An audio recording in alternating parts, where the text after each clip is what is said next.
Hello. Good morning. Good evening. Good afternoon. Hello. Good Greg day to you all. Who said hello? Somebody said Greg? Hello. Dirk. Hey, Dirk. Hey, Teamworm. So I slept like 2 hours last night, so I'm like not here mentally. So instead of pushing forward more, oh, hey, Booski. Happy left-handed day. Huh. All right, sure, yeah. Happy left-handed day to all the left-handed people. Dirk, you're all hot and snorty. Like you're sick? If so, you know, my apologies. So anyway, I did not sleep good, so we're not gonna do coding stuff. We're gonna do something coding adjacent, which is reconsider how everything is organized, both down here, file structure wise, but then also in here, like class wise, we're gonna think about how I want my classes organized, and then also we're gonna think about reformatting code. Mainly at this point, Radicate's script. Where is Radicate? Eradicate has a bunch of things in his script that probably could be broken into chunks and put into little scenes that we just add into Eradicate. So yeah, we're gonna do that stuff. Refactoring? Ooh, that might be the term. I don't know. But yeah, so that's what we're gonna do. Because if we do more coding stuff, I have to like fucking experiment and learn, and I am like brain dead. It was like painful to be awake. It's still kind of painful to be awake. But I want to get some shit done. Okay, so my music's kind of loud. Let me just lower that a tiny bit. All right, so I think we can start with the easiest thing. Maybe. It seems like it'll be easy to me, but maybe it won't be. I want to organize things like classes. I want to organize things into classes and subclasses. And then kind of figure out how we're actually going to handle that. I think what's going to happen is we'll just make some scripts that will be empty for now, but then in the future might have stuff in them. We can start with backing up if I've not done that. I did that. I did that first thing this morning when I got up. That is... I don't think I've ever forgotten to do that yet. I should not say that. It's asking for pain. Just in case, because I'm a sleepy Seth. Yeah. Good point. Also, you said not sleepy Seth, but I am a sleepy Seth. Okay, so we look at currently how the game is structured. We have the game manager is the main scene that everything's loaded into. And that is going to load individual levels. Currently, we only have the world that is a level, but that's because it's our little test world. That there's a guy named Michael Games that makes, well, he's made one good game tutorial series so far. He's probably going to make more, but he calls his thing Playground. I think I might start doing that in the future, just so I don't get confused. Like, it's very clearly, like, this is not the world for our game. This is just like where we're testing things. You're sick, so your abilities are limited. Yeah, that's okay. You made crepes. Sweet, dude. I don't think I could make crepes at the best of times. Okay, so as far as classes and subclasses, I feel like the meat of it is going to be inside of world currently, where we have some trees, we have grass, although currently none of that's visible. We have a boulder, we have bushes, we have a water pool. So I want to think about all of these things. Hello. And I think they're mostly just, they're going to be like objects. Hey, Crazy Pants. So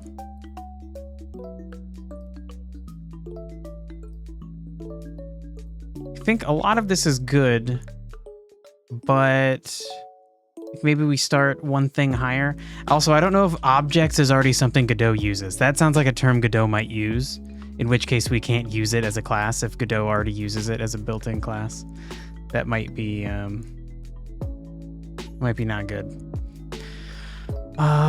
If so, we'll just use a different word. So I like the term objects. A lot of people use props.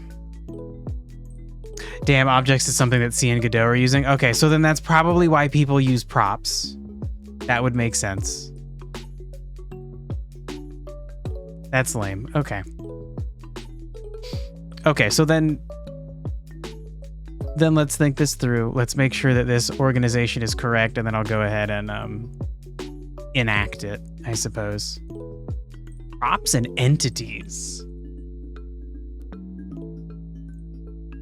are entities for like NPCs and players and stuff. Because we definitely need one of those. We need a category for those things. Probably, you don't know.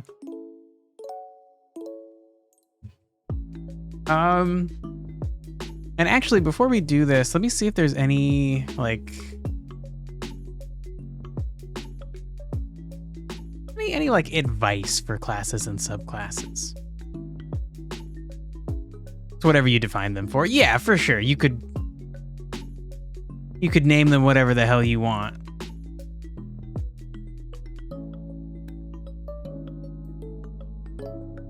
But you know, I'm sure there's a few that are really common. Like I've seen props in like 5 different videos. Actually like 3, but still. Okay, so we do want to make sure that we end up doing this right, but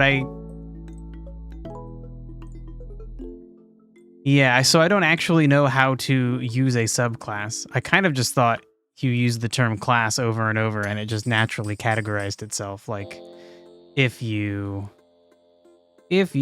said that, like if you said that static props extend props, and then you would say plants extend static props, then it would naturally create a like class subclass hierarchy, is what I thought the idea was. But it looks like there is some kind of subclass thing going on.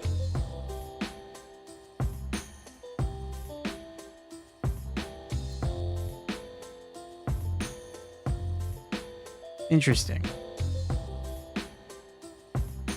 So this person is having trouble getting subclasses to inherit information. You do not break your inner class out into its own file if it's so important. Yeah, I mean, that's essentially what I thought you'd be doing. He got 1 extra upvote. So maybe that's the thing to do. Having a bunch of classes in 1 file. Oh, so that's what he's doing. He's specifically doing it in 1 file. No, I don't want to do that. I want each class to have its own little script. Each class gets its own file, and then you can go and fuck with them in there if you need to. Okay.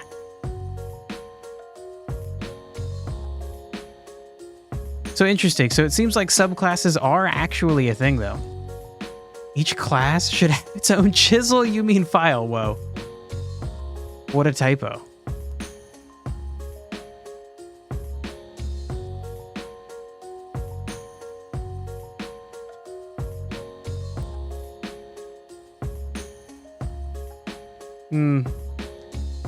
God, these questions end up being so specific rather than just about class inheritance in general.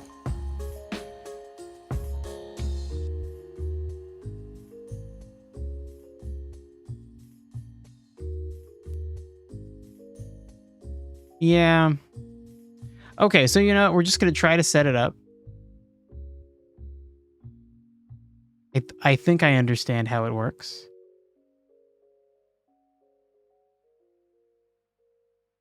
Ooh, how to correctly implement custom classes and call their functions. So that could be important if we had some kind of function that we needed all props to be affected by, and we put it in the props script. I assume we can just call that function in a certain way.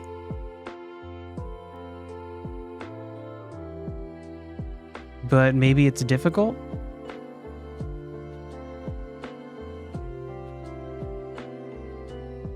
We don't need a class for everything.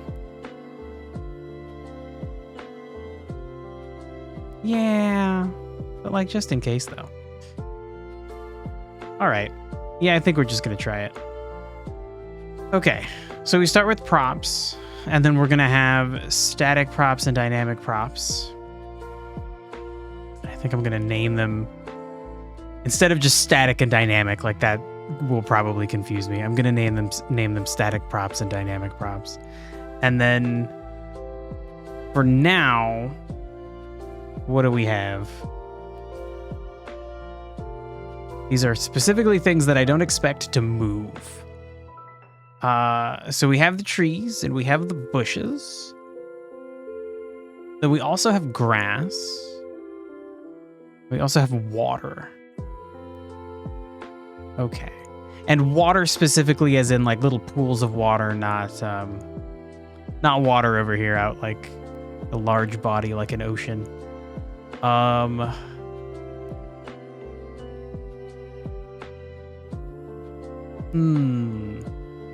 So yeah, it might just be all bodies of fresh water because I want them to be objects so that creatures can find them. And the way that we've been coding Eradicate has been specifically using objects that overlap his little circular area of detection. Okay, so yeah, I guess fresh water needs to be an object. Would I ever need seawater to be an object? Would there be creatures that need to seek out seawater? Maybe. It would be fun to have creatures go and like give themselves a little bath, like roll around in the water, get clean. But I don't think that's super necessary. Okay, so the question is, do we name the class plant or do we name it plants? Do we name it bush or do we name it bushes? I think singular sounds better. Like, what class does this belong to? It belongs to the bush class. The prop class. Okay, all right. And then I actually want the names of the bushes to be fully written out. Blueberry bush. Same with trees. I think for now we'll just have one kind of tree. But then we also add water.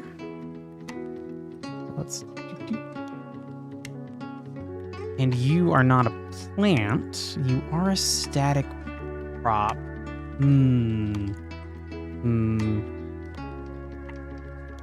It'll count as all the classes of the upper levels. Yeah, for sure.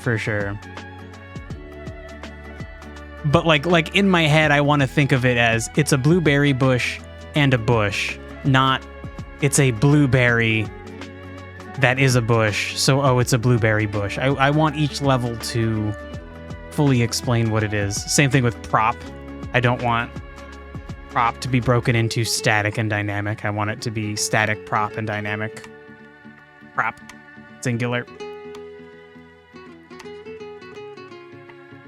Yeah, for sure. It'll be all the things. If we can set it up the way I think, it'll be all the things. Oh, dens, right. Okay, so water and dens.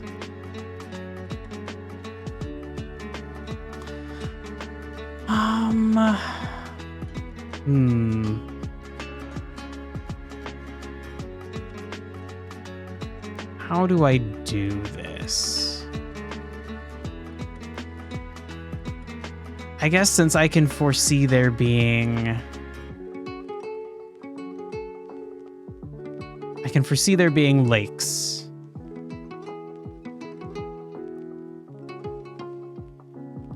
Do I need to treat them any differently? Let's say...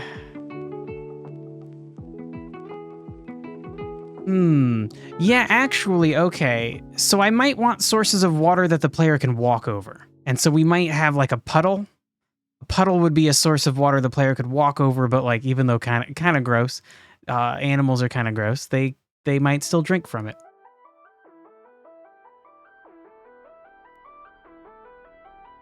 You think we need a class up to maybe plants and do other stuff with components instead? A class up to plants. You think like to right here, so you think maybe we shouldn't have bushes or blueberry bushes as classes. We just handle their differences with components. What I was kind of thinking is we just set up the hierarchy once and then it's there if I ever need it. So that way if I decided for some reason I needed to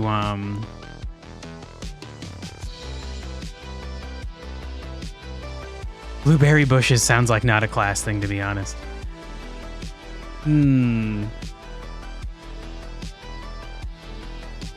Yeah, that's an interesting point. So yeah, maybe if the change is only one difference. I was thinking they would be different because like a blueberry bush is going to have a different spawn rate of berries and is going to be like targeted by different creatures. Might have a different growth rate. Well, no, that is the spawn rate. Yeah. But yeah, maybe that's a good point. Those can just be variables we've exported.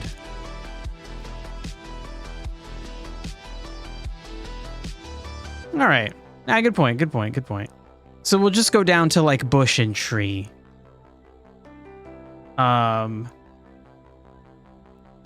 Just in case. I think that's good enough. And so then this way, if I wanted to apply some kind of like shading effect, like if I want all the plants to be able to get wet and like have some kind of look that will affect all their sprites that makes them look wet, we can just apply it at the plant level. Or maybe we decide, no, we should apply it to all the static props. We can do it wherever we need it. But yeah, Dirk, I think you're right. You can still extend bush while creating a blueberry bush. Yeah, for sure. We just wouldn't give it a class name. Yeah, I think you're right. I think the very end of the line doesn't need its own class, for sure. Because philosophically, by agreeing that it's the end of the line, then any changes can just be directly done to it. We don't need to change it as a class.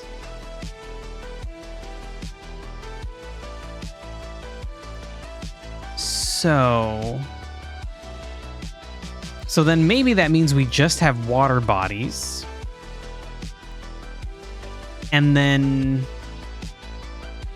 we handle the fact that some of them will have collision and some of them won't within each individual scene or node. We won't give puddles collision shapes. Okay. Is there a better term other than water bodies? Just water is a little bit vague. And like in a game that is going to have like water elemental attacks and stuff, I think it's got to be water bodies. And then dens is pretty specific. And we're going to have dens that are enterable and dens that are not. Puddles indeed. And actually, okay, wait, you know what? I think I'm going to keep the end of the line for structural purposes, Just so we know, okay, this is the final stop and we don't need anything for that. So then I can still kind of outline the different kinds of water that I think I'll have. So like puddles don't have collision. And then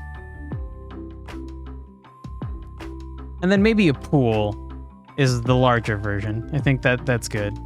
And then a lake has larger. It has collision, bro. It is larger. It has collision. Oh my god.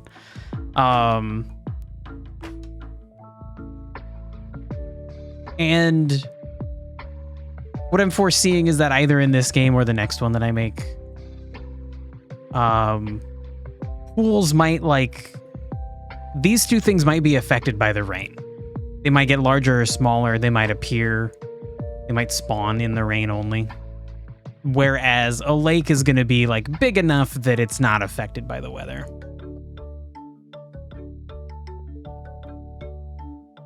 Large would have collision, but not immediately though. Oh, that's an interesting idea. Have essentially you'd have a little coastal zone. Yeah, I think depending on the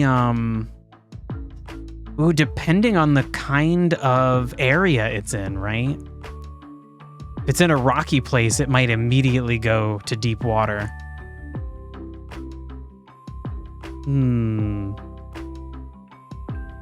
Okay, ooh, I think that's a small touch that I don't know if I need to worry about right away.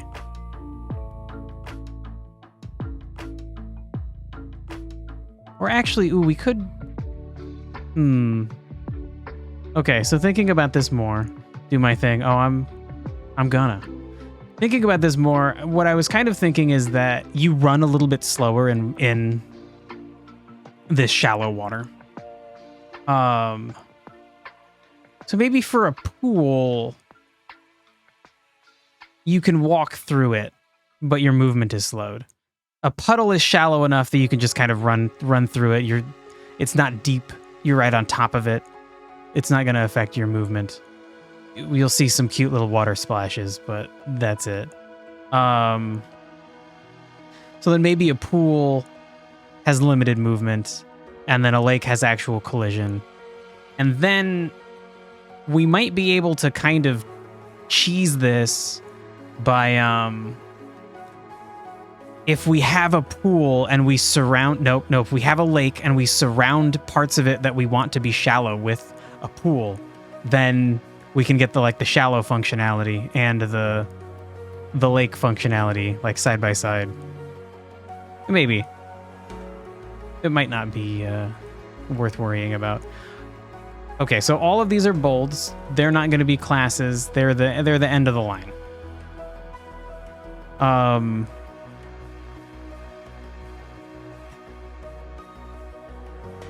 Okay, but let's think about this though, because maybe they're not.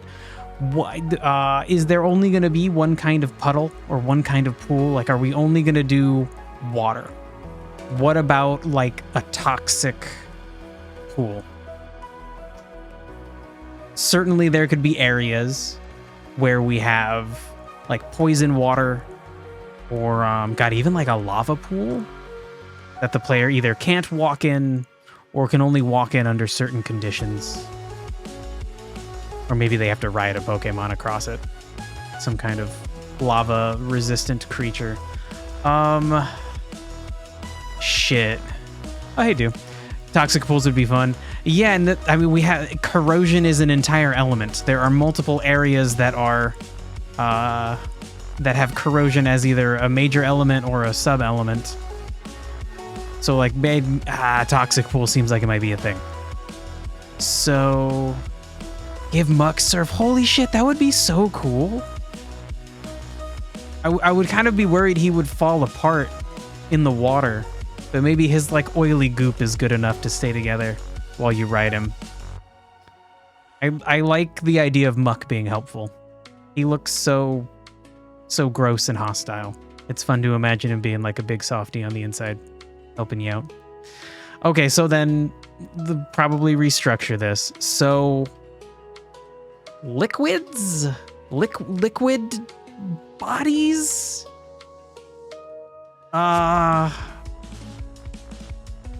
fuck. Okay, we could go even more broad and go fluid bodies. Shit. Okay, that might be it. Okay, and then we're gonna unbold these because now we've decided they are actually not the end of the line.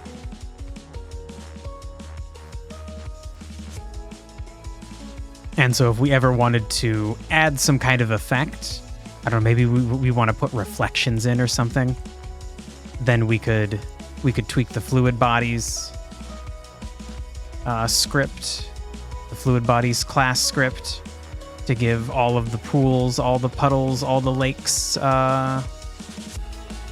reflections.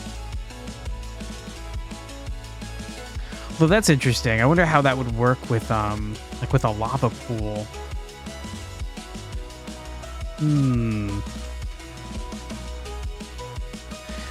Yeah, so that's something I need to figure out. Like, let's say structurally, I wanted every fluid body to have a reflection, except for the lava one. Let's say we had a lava pool and no other kinds of lava.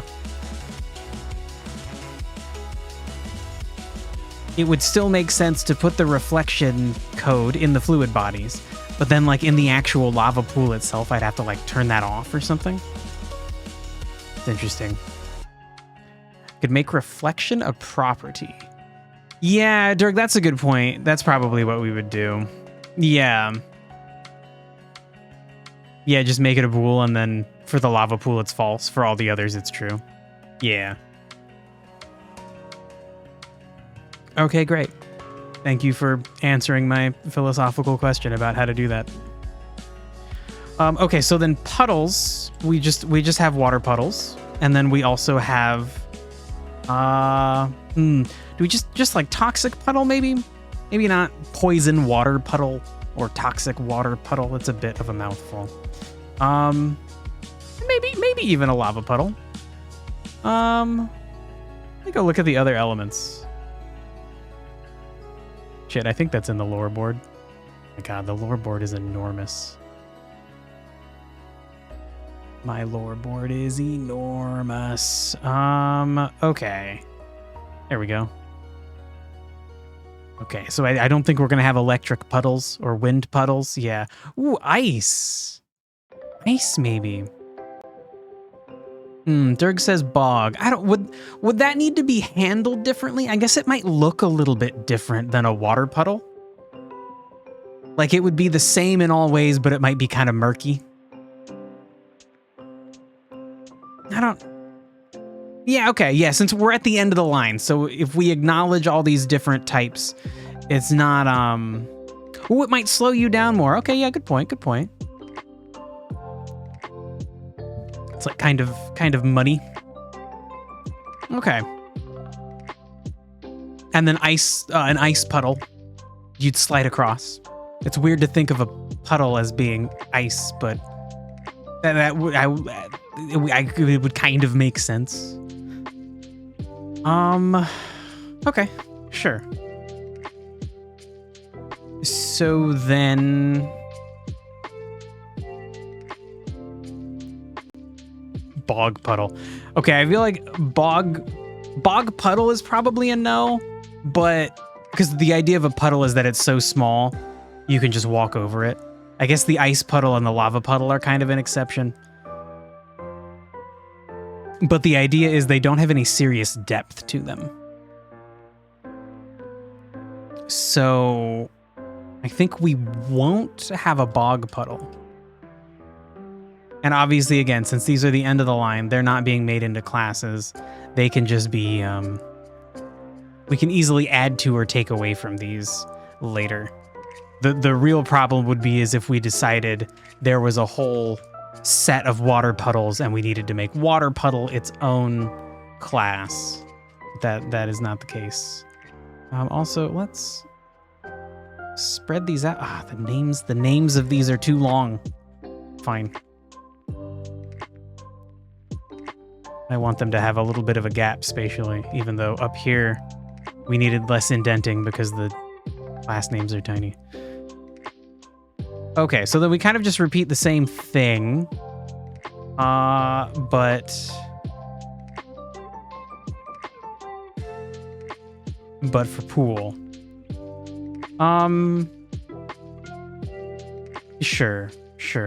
I'm just gonna paste all these.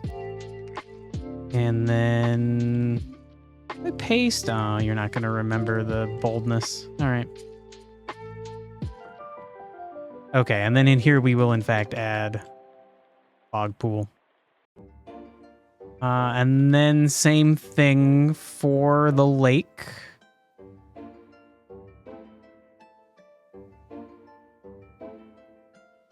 And actually, you know what? Maybe we don't need to take up all this space. Okay, wish I had thought of this before. So sure, then really what we would want is like water, toxic, lava, ice, puddles. Just separate them all by commas. It's easy enough to remember. Fine. And then we gotta add in bog again. And those are all pools, so we'll do the same thing here. And they are lakes. Okay.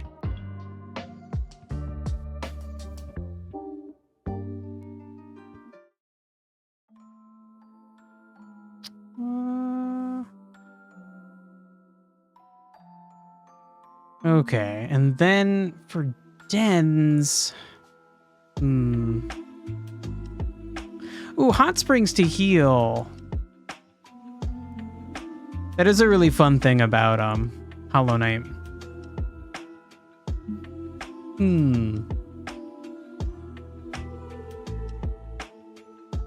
Yeah, and I guess they could just be like very similar to water, but with an extra effect.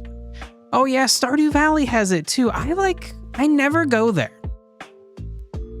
I never go to the cool little bathhouse place, the like hot spring spot. I like never fucking use that. Like it's cool it exists. I have probably spent like 500 hours playing Stardew. I don't think I've ever gone in there more than like once or twice just to be like, oh, what is this thing? Oh yeah, that's cool. Let's see, how do we represent that?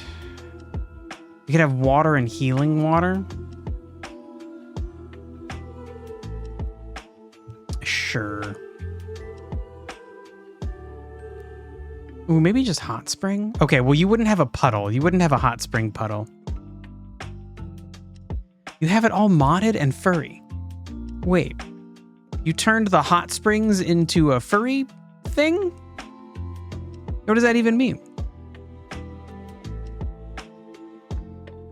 What is there's like bonus furry stuff?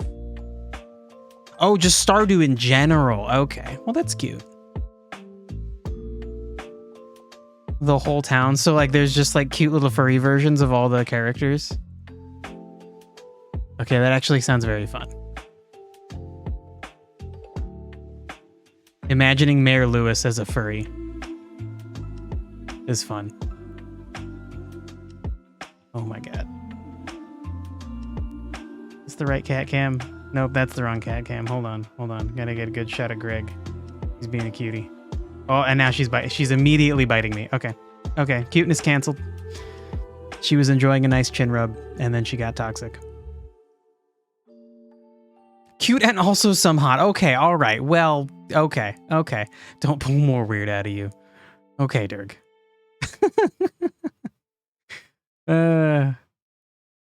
Still fun. That's fun. It's a fun thing. So then, probably we would only have. It would be pools. Pools would be the main hot spring. A pool is something you can step into and your movement is slowed. So then that would be the thing you step into to get healed. So okay, all right. Well, hot spring just won't fit. Dang. Okay, that's fine. We'll just no, not there. I have to hit enter. There we go. Okay, all right.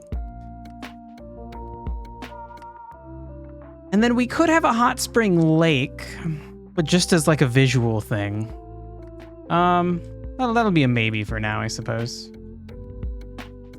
We gotta hit enter on you and then tab you over. Okay. Okay. So yeah, that's a cool idea. Now for dens. Okay, so calling it a den would be a problem because we're gonna have multiple kinds of dens. Maybe nests? So the idea is that all of the Pokemon-like creatures need a place where they go to sleep. If they get injured and they run away from a fight from the player or from a natural event that's occurring, maybe they got hunted, they'll try to go to their nest for safety. Currently, we just have Raticate, and he's got a little tiny den. It's a little tiny hole so the player can walk over it and not be affected by it. Raticate, if he walks over it, he like disappears because he goes inside. But then also we're gonna have like, a home. Okay. So let's think about this. That would potentially be useful or problematic because we also, when designing NPCs, I want the NPCs to have a home. And I guess really that's just going to be like a location. So that should be fine. Okay. So then we have little dens like Raticate has that doesn't, the player can't ever go inside, like it's just too small. He can't get in there. Maybe you could stick your hand in there, but like you're not gonna. That's weird. Don't do that. And then caves are like so big the player can go inside. And like maybe the player doesn't want to go inside because they'll get attacked immediately. And maybe if you attack a Pokemon inside of its cave, I don't know, it gets like a little home team advantage, like a mama bear defending her cubs. Like she's gonna fuck you up more than she might. It's gonna bite, yeah, exactly. Haven't really thought about how to handle this. Do we just warn the player? Do we warn the player before they step into a cave, or do we just let them step in and see, oh shit, this bear's attacking me, I should leave? If it fits, your hand's going in that hole. Well, the thing is, in this world, I have to decide that you should be able to do something and then code it into existence, so too bad. Too bad, no it ain't.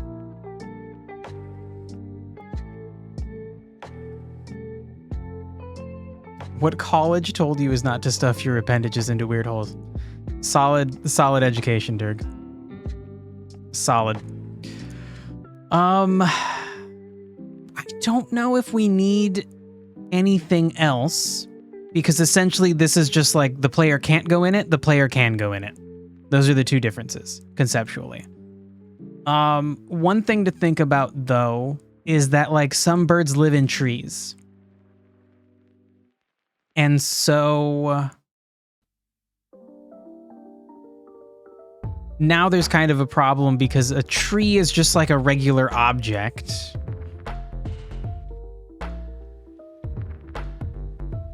Well, caves will have dens. Well, a cave might just be a location. Okay, also a good point. A cave will definitely be a location. So there will definitely be caves in the game, like the rock tunnel in Pokemon that you travel through to get from one place to another. And there won't necessarily be any dens in there.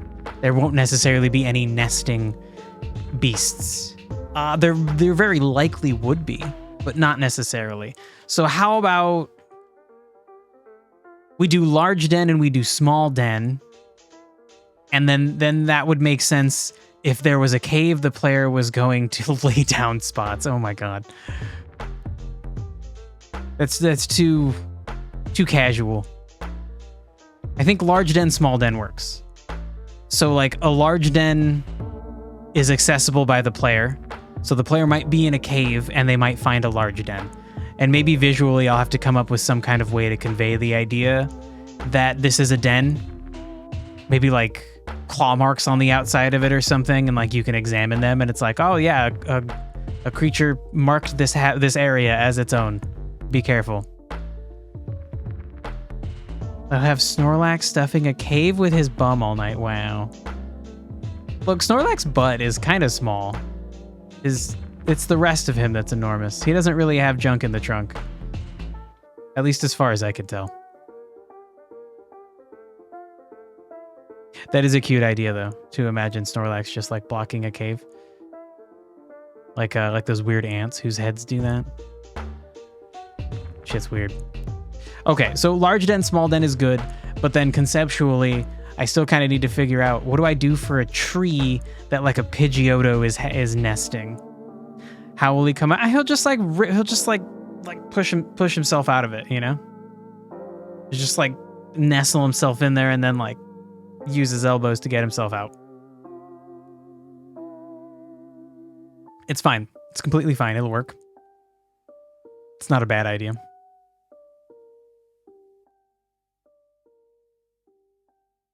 So how would this work? The fact that tree is its own separate thing, we could make it so that trees are like nestable.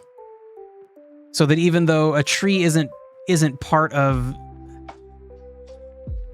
the homes, we could maybe make some extra, we'd have to write some extra code for any of the creatures we wanted to live in trees. Because then the idea would be, no, you don't have a home, you have a tree. Which is annoying that we can't also include tree here, or we can't say, hey tree, you're also a small den. Like Godot doesn't like that.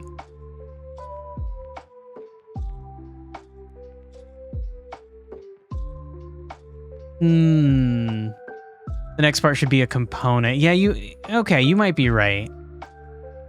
So then essentially, you mean the nest should be a component, nest as a whole.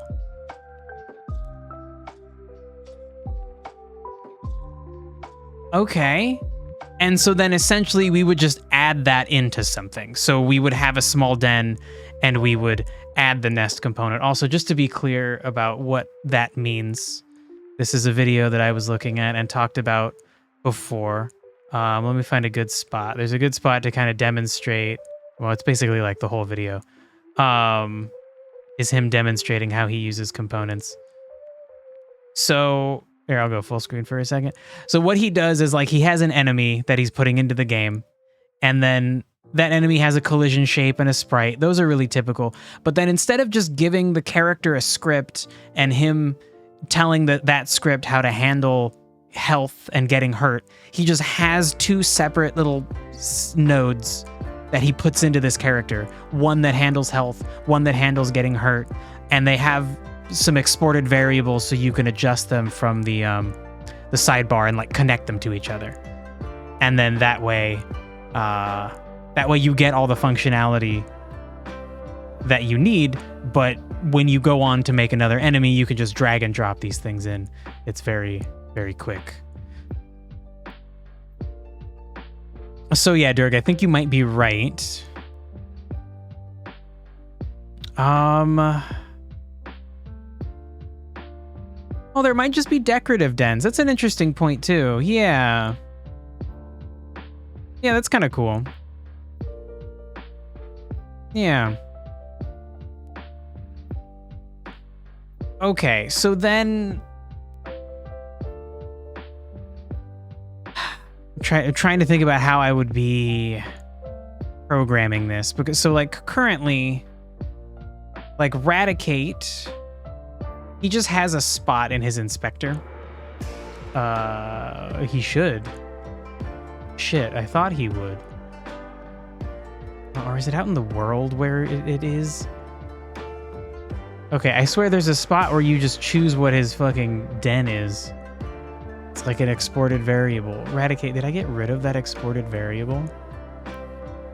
No, you still have a bunch of exported variables. Why can't I see that? What the fuck? They're just like usually up here? I'm losing my mind. Not running on sleep. Okay, well, usually there are some exported variables, and one of them is Radicate's nest location.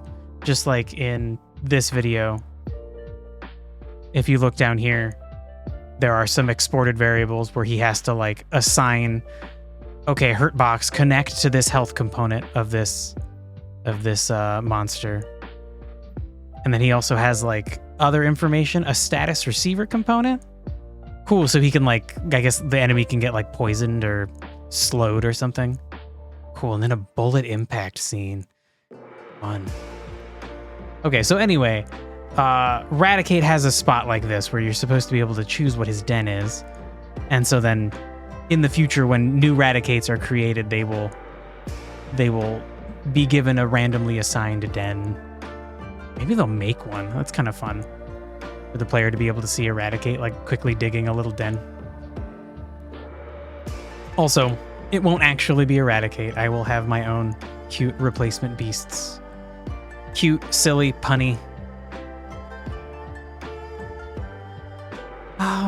Okay, so just like conceptually though, that would mean we have to be able to choose one of these.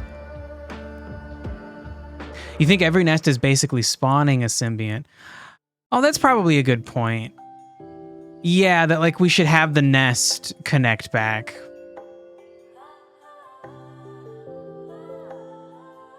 You were in a voice call with a girl who knew Demon Crawl, and she flexed and beat the first evil board she ever tried. Took her like 30 minutes. My God. After the call, they sent you a screenshot of a sub 999. How long is 30 minutes? Oh, that's like 1800 seconds. Okay, all right. It's, well, Teamworm, this sounds like maybe a potential cool person to hang out with. I hope it goes well.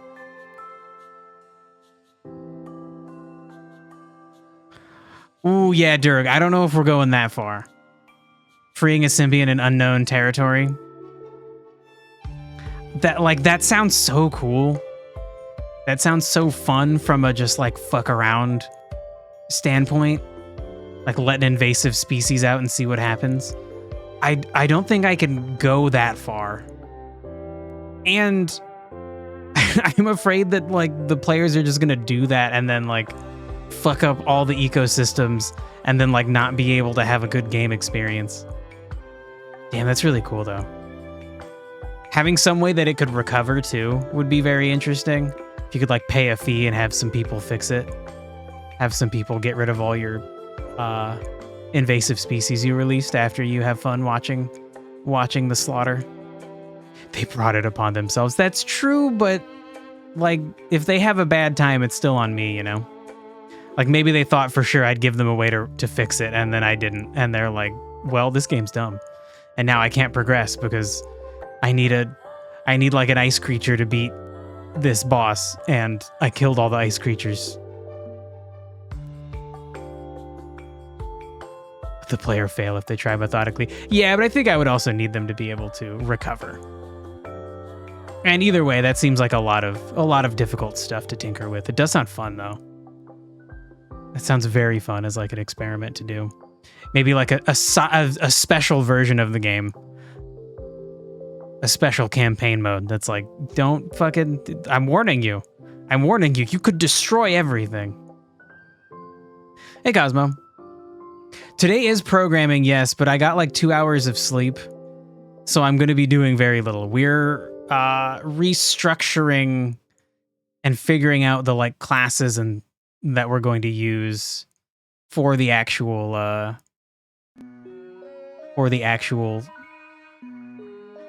game for the I don't know. Oh my God. I tried to get good sleep. I felt like garbage. I did not have a great time last night.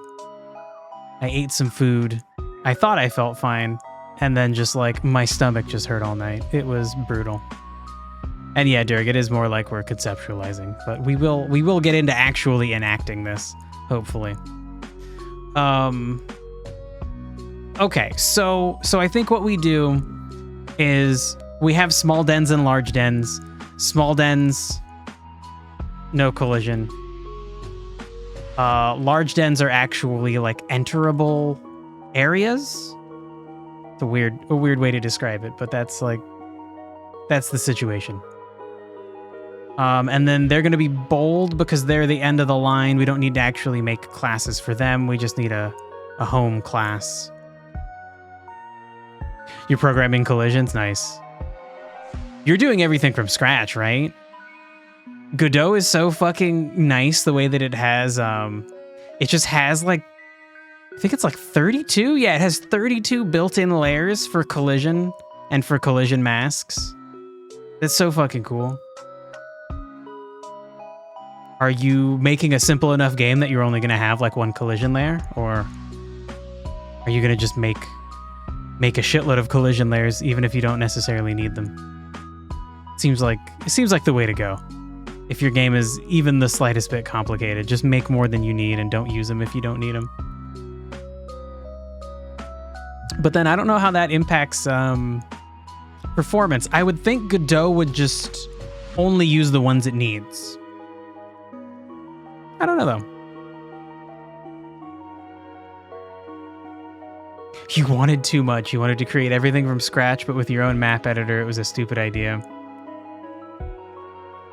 Yeah, I don't know about, like, I think that seems like an idea that you could easily think like, oh, it's only going to be like a lot of work. And then actually like it's a lot of work, which is definitely why I'm using Godot. I want as many crutches as possible. Now you're using IDTK editor with Box 2D. I love that there are just like weird things I've never heard of.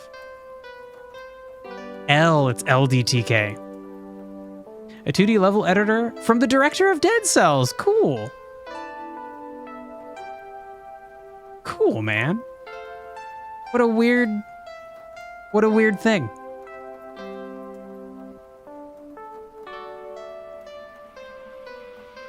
Okay, now if the background is anything like what you actually do, it looks very fun to do. Cool, dude. Wow, okay. That's fucking cool. It's beautiful. Yeah, that does look really, it looks fun. Like, I know obviously you're gonna have to set up, this is the background layer, and this is the foreground, and this is what stuff looks like. Here's all my sprites. But once you get rolling, that looks like it would be really fun to make levels. Just like sit down and make a level, import it into whatever engine you're using, test it. Looks cool. All right, so back to organizing things.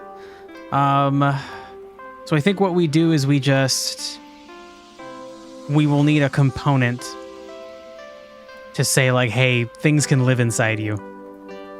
And that'll be the case for trees. Maybe even for bushes, if we had a small enough creature, maybe something could make its nest inside of a bush. I don't know if I want that though. A tree definitely seems like you could easily repurpose it, especially because it's so large. You could have a Pidgeotto make a nest way at the top of it, and the player's never going to really be near that. So it wouldn't really be a huge issue. All right. So shit, let me make a note, maybe down on the next page. Something about components. We need a component for nestable objects. Dens and trees.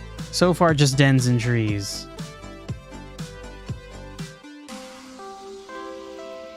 All right. And then I think this next section, the dynamic prop section, I feel like will expand as I make puzzles and things. There are definitely going to be weird things that move, like platforms. The platforms is all I can think of at the moment, but like, I don't know. As we come up with weird puzzles. Oh, I guess I already have other puzzle objects written. Sure. Temp's going up. You need to take ibuprofen and go back to your den. Oh my god.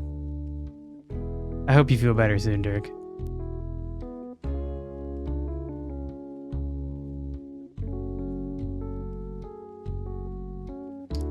Do we have any other dynamic props?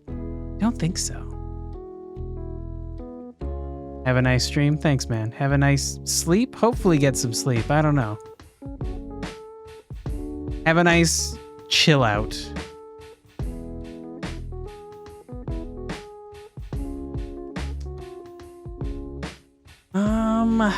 Okay. We're designing a fucking Pokemon-like game. Are there any other dynamic objects in Pokemon? Like, there's like just the boulder puzzles. Because there's like gates that open and close.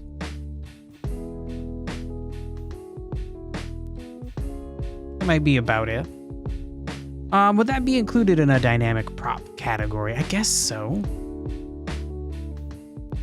I think the main idea is that we want these to be... Ooh, okay, yeah, the main idea would be that these are kinematic. And that was the thing I was thinking would be dynamic about them. And then... well, okay, static in the name already implies that, yes, you won't be moving. Not static as in not changing, because... bushes can grow and lose berries. Okay, so then I guess that might be something to include in static props. Like gates.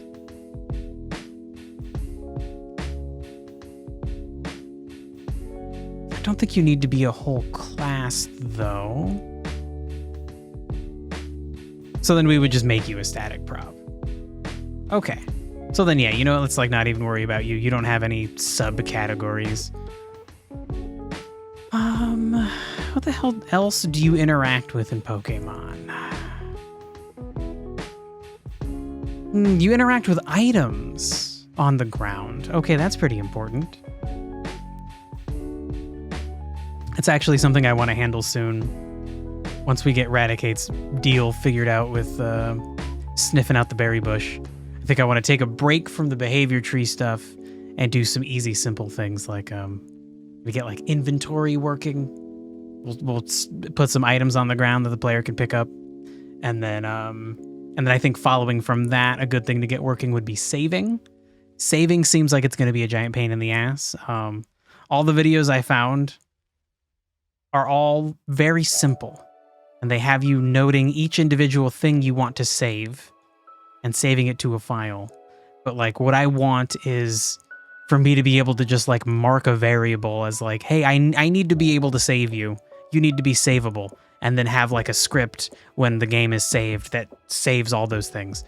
And I haven't figured out how to do that, and I haven't found a video that explains how to do that. And so maybe the truth of the matter is that as I build every single script, I have to just think about what needs to be saved and then add that into the script that saves everything one at a time.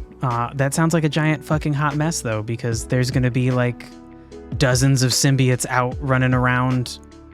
They're all going to have different stats, different amounts of hunger and thirst and fatigue. But whatever. We'll start small. Start small and then figure out how to scale it up. Yeah.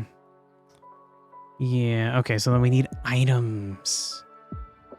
And items are for sure going to be static? Yeah, because we're just talking about items we pick up off the ground. Nothing crazy. Okay. I guess honestly, just like gates, though. Like, I think you don't need a class.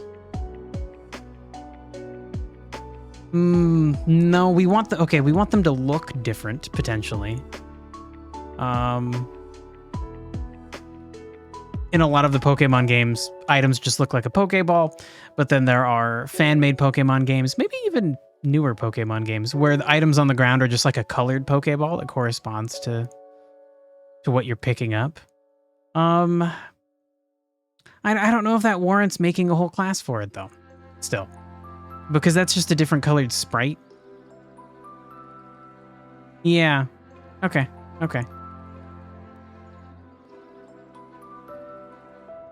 God damn it. I just tilted my kombucha down too quickly. Splashed myself in the face. Costco was out of my normal kombucha. And kombucha is fucking expensive. If you get it at Costco, it's kind of a good price. So then, in an effort to still have kombucha, which is good for my gut, but not spend a bunch of money, I bought a giant, like an enormous bottle of it, and then poured some in a glass. Okay, just got to be careful. All right, so items and gates, worth noting, but they don't actually need their own situation. So fine, then I guess we just go on to dynamic stuff. And maybe you'll be on the next page. And I should get in the habit of Control-Enter, which will just jump me to the next page. Great. Okay.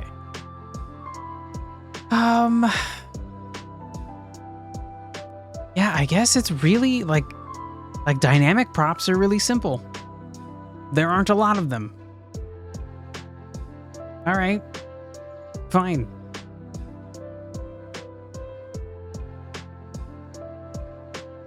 Yeah, that seems crazy. I don't think a Google search for like what items do you move around in Pokemon.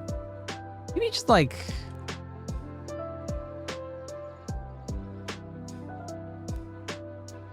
is there anywhere that somebody has discussed the kinds of puzzles that of course. Finish the statement. Is there anywhere that someone has discussed the kinds of puzzles in Pokemon games? But then, of course, there is the problem of jigsaw puzzles. That's a very cool evolution puzzle. Okay, all right. Fuck it, we're not going to find it. I don't remember any currently. I don't think there's any reason to have a further breakdown of dynamic props. God, it feels like there should be. It feels like there should be more organizational structure to this. But I guess we don't need that. Okay, fine. Great. Okay, well then actually, will you just fit? You'll just fit on this page? Yeah, great. Okay.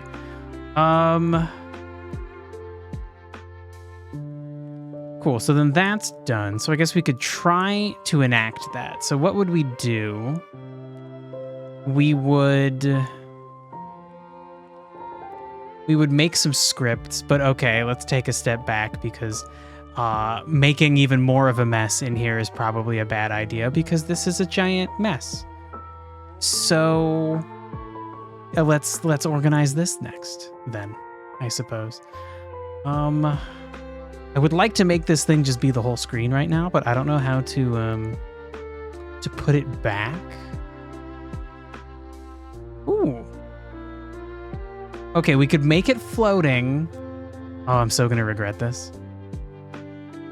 And then hopefully we can just redock it. Let's see, is that easy? The little dots where I clicked to dock it are gone now. Shit. Okay, well, I caused the problem, so I might as well benefit from it before I worry about the fact that I don't know how to fix it. All right. Can I like zoom in on you? No zooming. Okay. So what do we want to do? I think we for sure need a scripts folder. Definitely. And then that's going to need like so many subfolders and much like Michael Games. Yeah, that's the guy with the lovely 2D adventure Godot 4 tutorial. Much like his organizational system, I think I will have mine be designed where very simple scenes and their script that I'm going to reuse. So essentially components. But that is what this is. Like the hitbox component will be a scene and its corresponding script, and they'll just live together. So in some cases, we'll just have scene and script next to each other. Wow. Somebody just drove by with the squeakiest brakes. And then in other cases, we won't... In some cases, there will be scripts that aren't even part of a scene. They're just like a class script. Oh shit, and that's an interesting thing to think about. Do I need to auto-load a class script? So like the plan is gonna be to have a class that is a prop, and the prop is gonna extend node 2D or whatever. And then we'll have static props, which extend prop. And then we have plant, which will extend static prop. If these aren't actually a scene, like the berry bush is a scene, and the berry bush will be like, hey, this berry bush is a bush, and that extends plant. But plant is just going to be a script. So I probably have to auto-load that. Look into that.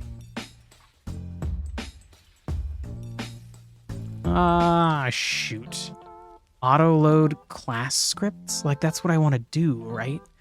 Yeah, I know how to auto-load it. I need philosophical, hypothetical information.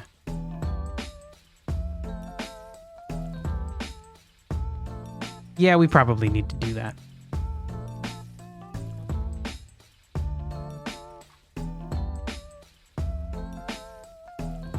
All right. I mean, I suppose we could just not do it, and then if it fucking fails on us, then we put in auto-loading. But like fundamentally, like I mentioned before, if the idea is that I wanted to be able to say, okay, I want to handle rain. I've added rain into the game, and part of that is that I want plants to look like they've been rained on with some kind of visual filter or something. I could put that visual filter in the script for the plant class. And so then it definitely needs to be loaded. I don't think this is true, but I could see the idea being that if you have an object, a scene, a node, if you have a node, a berry bush, and you say, hey, this thing is a bush, and this bush extends plant, then Godot might try to load the plant script to make sure that it has that class identified. But I feel like no, I feel like it's gonna yell at me and be like, I don't know what a plant is, bro.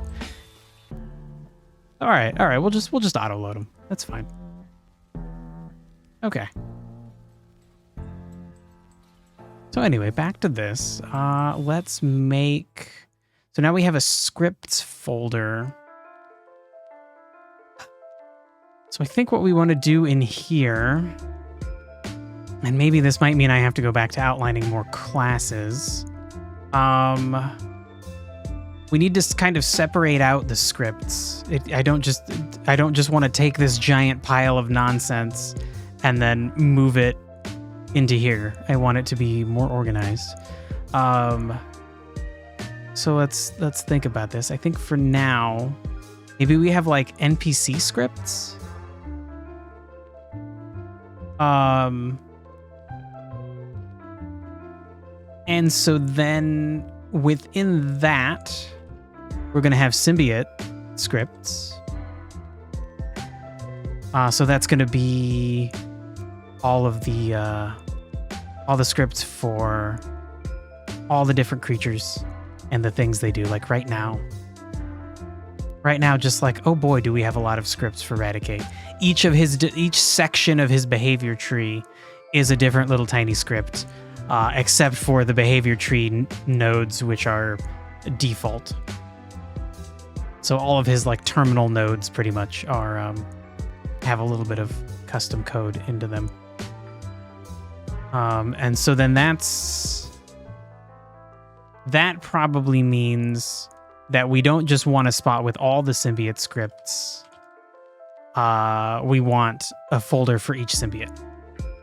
So, okay.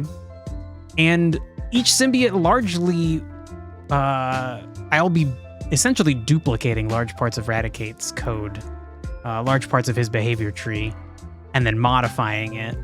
But pretty much any other creature that is an herbivore is going to function like Radicate does right now, where he like sniffs out berries.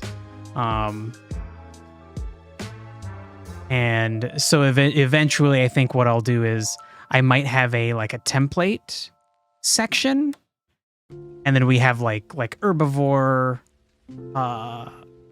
carnivore, omnivore, detritivore as the different sections, and then in there I keep the like base scripts. And then if I'm going to build a symbiote, I'll think about what is it? Does it hunt? Does it eat plants? Does it eat the dead? Maybe it does a little of all those things.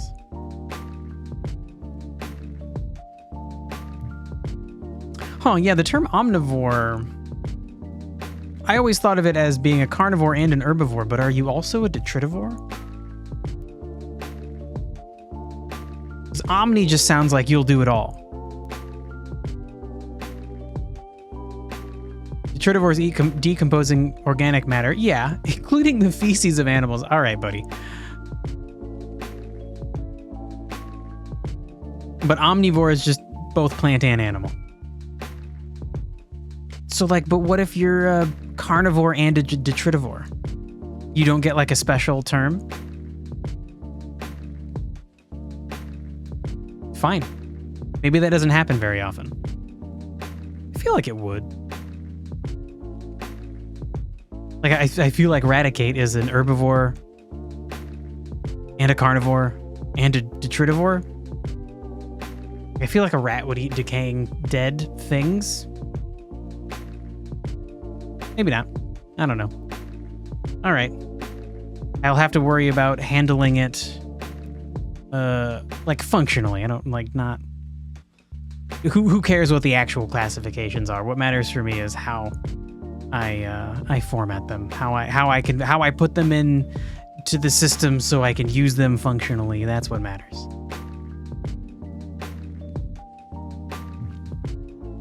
Although I do like thinking about fun little one-off comments for characters to make in the game. Somebody being like what even is a carnivore detritivore? How come we don't have a name for that?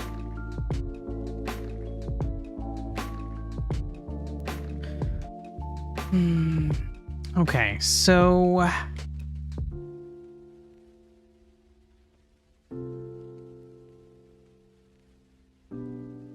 then we'll have templates.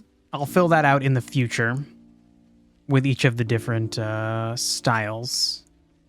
I guess really we wouldn't need... Oh, would we actually need omnivore? Yes, omnivore would need to be its own thing.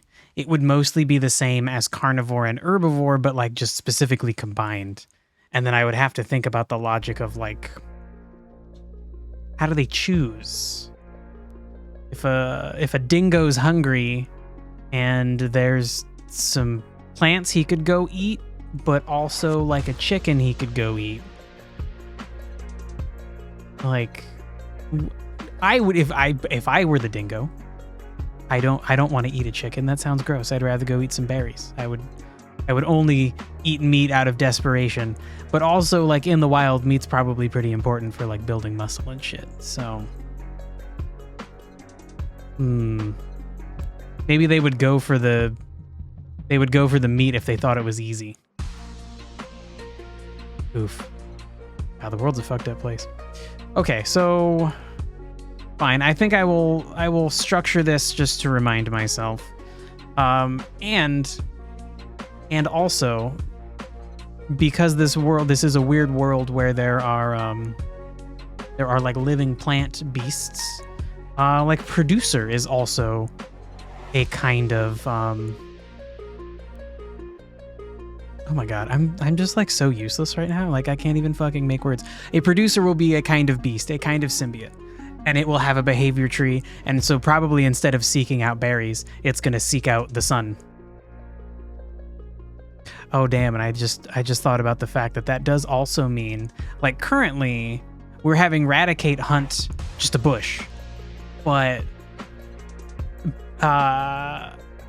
perhaps there will be creatures that grow berries that move around and try to find nice soil and nice sun, but also that like Raticate might want to eat. Shit. Okay. Okay, so then we're going to kind of have to extend the idea of a carnivore is really not actually a carnivore. They're like a hunter, and you might hunt living plants. But we could still use the script. Shit, it might need to be modified a little bit, because if, like, let's say a Pidgeotto hunts a Raticate, not only is it complicated because Raticate's going to be like running around, Pidgeotto's going to be running around, Raticate's got to like notice that it's being hunted and run, the Pidgeotto's got to try to catch the thing that's running while potentially also like avoiding the player or avoiding things that would hunt Pidgeotto. That same level of interaction has to be applied if Raticate was hunting a bush symbiote that moved around. But Raticate probably isn't going to kill the bush symbiote. He's just going to like catch it and eat its berries. And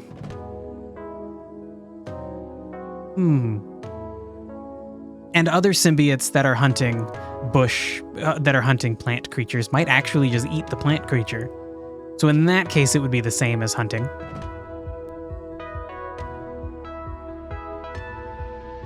Okay. And so maybe we don't worry about the idea that like, if there are plant creatures that can move around and Raticate wants to come eat their berries, like maybe the plant creature just doesn't care. Like, he's just like, yeah, take my berries, you dumbass. I need that. I need you to spread my lineage. Go poop in a corner and grow some new ones of me, I guess. And this makes Pokemon breeding so confusing. Like, not only how I would do it in my game if I did it, but also, like, the Pokemon world makes no sense. And you know what? Maybe that's a smart thing. Like, they didn't seem like they tried very hard to make the Pokemon world make sense. And, like, maybe they just kind of realized, like, you can't. Like, it's fun and whimsical, but, like, you start thinking about, like the fact that you could, like, probably breed 2 Sunflora. But then, like, also they're sunflowers, so they have sunflower seeds, and, like, wouldn't the sunflowers be where the new Sunfloras came from? Like, yeah, just don't think about it. Enjoy the fun world.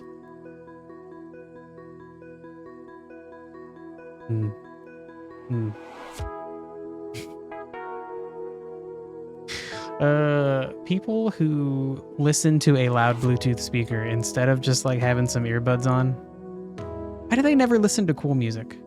It's never cool music.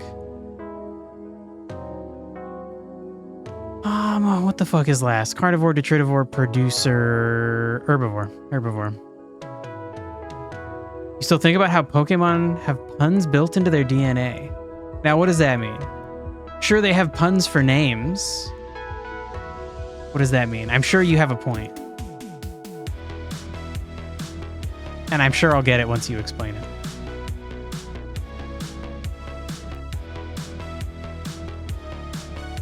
And the only thing they can say is their name. Okay, well now, but like in the anime, yes, but I think they're mostly just supposed to make a noise. The anime makes some weird, like, concessions to be not appropriate for children, like cute and desirable by children. But I guess that it's canon, right?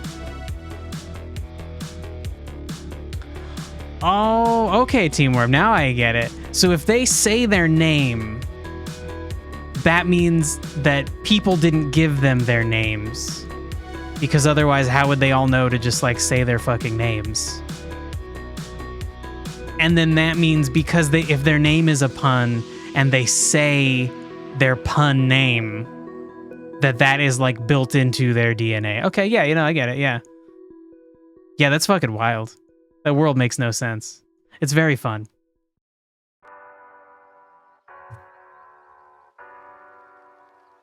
Oh, the alternative is that human language is based on Pokemon sounds. Whoa. Whoa. That's a cool idea, too. I don't think that's the case, but that's a cool fucking idea. Damn. What a trippy fucking thing. I gotta figure out how to nail that level of, like, interesting weirdness. I want people to realize weird shit about my game world like that. It's okay if it doesn't fully make sense. It's fun. It's like mystical. It makes me want to like hit a blunt and be like, what, man? Cool. Okay, so here's the thing. I don't actually know, like what I'm assuming right now is if I move Eradicate script into this folder, that like the code is gonna understand that. But I don't actually know that. So I guess I have a backup. And if you know what, even if it doesn't do that, I'm gonna have to do this. I'm gonna have to move it and then tell it that it moved. So let's just fucking try it. I guess actually currently let's make sure. Can the game run? I think I'm in the middle of doing some weird shit with Eradicate, but I think the game still no. Shit. Okay. Okay, so then you know what? We need to finish Eradicate's situation, right? Because I took away his food designator. He used to have an export variable where you just said, this is the food you go for. But right now we're in the middle of constructing a script that will have him decide the best food to go for. Okay. Okay, so then we're not gonna move anything. We're gonna create the structure. We're gonna figure it out. And then Friday, we'll move everything. Well, no. Friday, we're gonna try to solve the Eradicate problem. If we solve it, then we move everything. If we don't, then it's next Tuesday. We try to solve it again.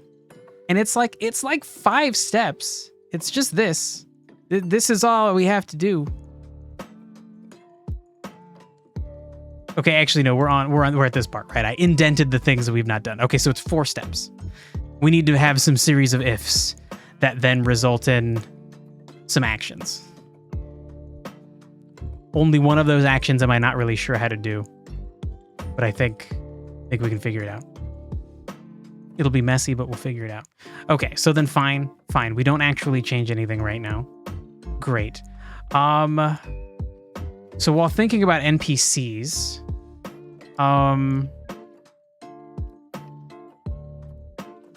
I think we might as well create the structure here. There's going to be, there are enemies in the game. Not just wild beasts, some of which are hostile, some of which are friendly, some of which are avoidant. You know, like there will be symbiotes that are like capybaras, and like they just don't give a fuck. They'll like hang out next to you. They're like, "What's up, dude? You wouldn't eat me. Nobody would eat me. It's built into my DNA. Nobody eats me." And then there will be creatures that run away from you, and then also creatures that will hunt you. But then in addition to that, that's the symbiotes. But then in addition to that, there are actual combatants, enemies, members of foreign militaries, mercenaries, maybe some scumbag thieves, just like those kinds of people. Also people who would challenge you to a duel. Other symbiote adepts who would challenge you to a respectable duel. So I don't know what to call them. I know. Okay, so we're gonna have non-hostile ones, right? We're gonna just have villagers, and those will be people in town. And I think now I want to structure it like maybe static and dynamic. Maybe not. Maybe not. So I want there to be villagers in town. They'll help you with things. The blacksmith is a villager. The people who run the inn are villagers. All the random people walking around are villagers. Maybe you talk to one of them and he's like, I make windows. And then he just keeps walking on his way. Like, okay, cool. He makes the world seem lived in. Maybe if you followed him around, you'd see him like go into and come out of a building on a regular schedule. Like, oh, that's where he works. And maybe if you click the sign, it's like, this is the window maker building. So then we definitely want like peaceful NPCs.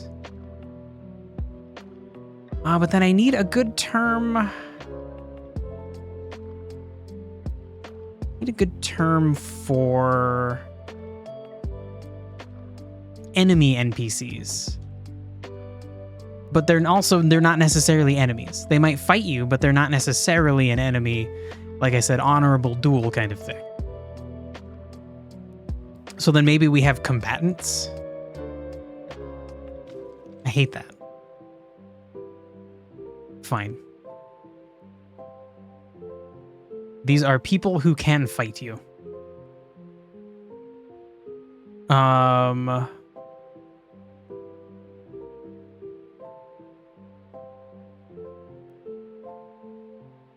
And then for now, I think we'll just leave this structure in place because I don't know if I need anything deeper. We might have to go deeper and do something like, we might handle this with, oh my God, what is the thing called? What's the thing called? With components. We might be able to handle this with components, but we might need actual separate scripts. I'm not sure. The idea that some combatants, like I said, will fight you honorably. Some of them will attack you on sight. Some of them might be like guards for like a military camp that are like, hey, like, yeah, we're here illegally, but like, you know, too bad. Our job is to keep you people out of this camp. So if you step foot into this camp, we will warn you once, and then we will attack you. And then also potentially combatants that would just run from you, but if you attack them, they will fight back. So yeah, not sure how to handle that yet, but fine. We'll leave it blank for now. And I can always fill it in later if we need multiple different scripts for how to handle each of those. I guess if it was like one script for each of those examples, then it's fine for it to just be in this folder. And then villager scripts, like some of the villagers need to be like accessible most of the time. Like a blacksmith needs to be accessible. So I think we might end up with like 2 or 3 different scripts here. One script is just going to be, like I said, for the guy that just makes windows, like a very basic kind of like fake character. He doesn't actually really do much, but you will kind of see him wandering around to breathe life into the village. There will be like 40 or 50 of those characters in a city walking around places. So when you're going places, you see people who are randomized, different colored dresses, different colored clothing, maybe some kind of, I don't know, a hat or some kind of head accessory. But then also there are more important NPCs like quest givers or like the town mayor that you might need to talk to for some reason, blacksmith. You'll actually need them for something. And so then their schedule needs to be more, it's like they need to be accessible most of the time. And like maybe you might know that like, oh, if you talk to the mayor's secretary, she might be like, yeah, he likes fishing. If he's not in the office, he might be down fishing. Then you could go find him doing that. But he doesn't just disappear into a building, except maybe to sleep. I mean, sleeping is probably a reason that he would be inaccessible. But so yeah, I think just a few scripts for that. Symbiotes, I think, are the only ones that are for sure we're gonna need folders for each symbiote and then a folder for all the templates. And then what else for scripts?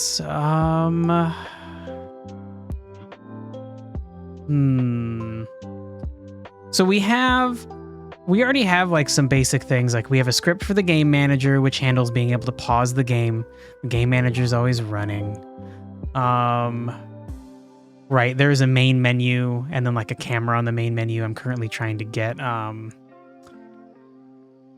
nice like gentle movement effect on the main menu so that I can have a still image, but it kind of like moves in and out or left and right.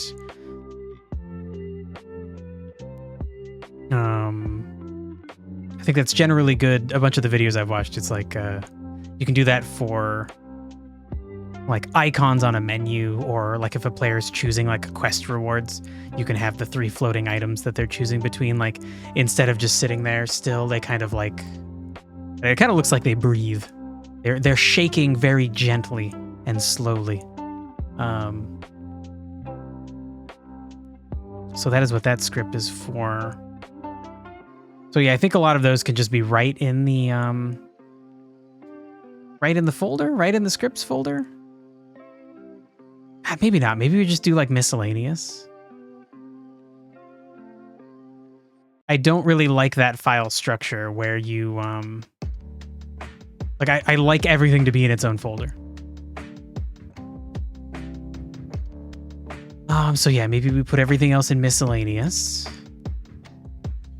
And then what else do we need to do? Okay, so add-ons for sure. Like this just has to be here. I don't think there's any way I can change this. Actually, okay, there probably is a way you can change it, but like you don't want to, because you can tell Godot that you have an add-on in a different place, but then the add-on itself will usually, regularly, many of them think they need to look into the add-on folder for their stuff. They think they're in there.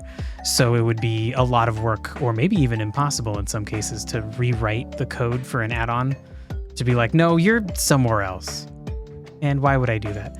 Assets absolutely needs to be organized. I have just so much, like, this is like 3 different like Pokemon tile sets just like vomited into here, partly from like tutorials I was following where I didn't really know what I was doing. So I was like, yeah, I'm gonna put the grass in exactly the spot you put the grass, guy who's showing me how to make a grass animation. Sure, yeah, I'll do that, and then I'll figure out how to make my own sprites that actually go with my game in the future. Also though, probably need to think about how to organize things, especially because I just have a bunch of stuff in the parent folder, which I just specifically said I don't fucking like. Okay, so it's currently structured like buildings, flowers, grass, player, Pokemon. Is there even anything in? Oh, cool. I have a bunch of sprites for Pokemon. Oh, shit. I think this is from, there was some Pokemon game that's like all the Pokemon games combined. And the person who made it was like, you can use all of our assets, just credit us. And I was like, yep. Yeah, There's a bunch of cool, like effect animations too. I still haven't finished looking through all those, but there's a few that I noted in my cool stuff section of my Google Doc for this game that I want to use for things. Just a tile sets folder. Shit. I mean, that is what all of these are. I could just put those in there. Actually, okay, wait, that might be a good test. So let's not close that. I don't know how to reopen it. Probably an option up in the main menu. If we move a tile set, we could maybe find out if this just all disappears, if we no longer have the map, then we'll just undo that move. So sure, let's try that.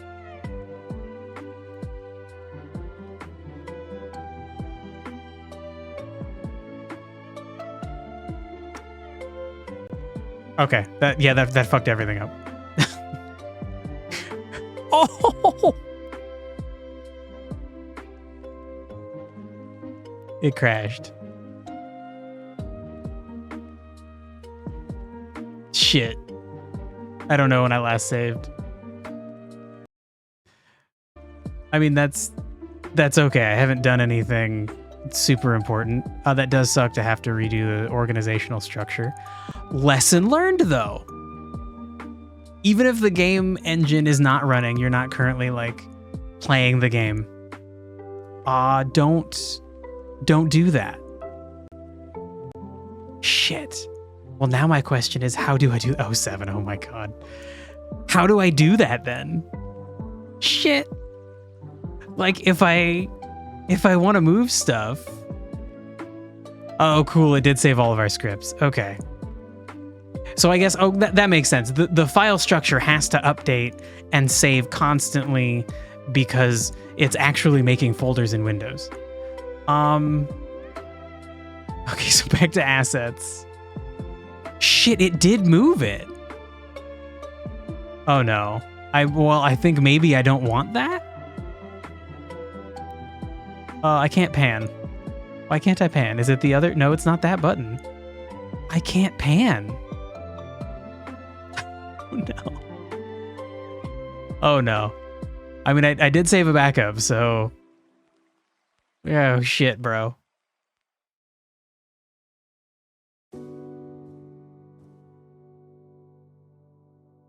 What a weird thing to be not functional. So usually if you want to pan across the map, you click in on the like scroll wheel. I can't do that right now.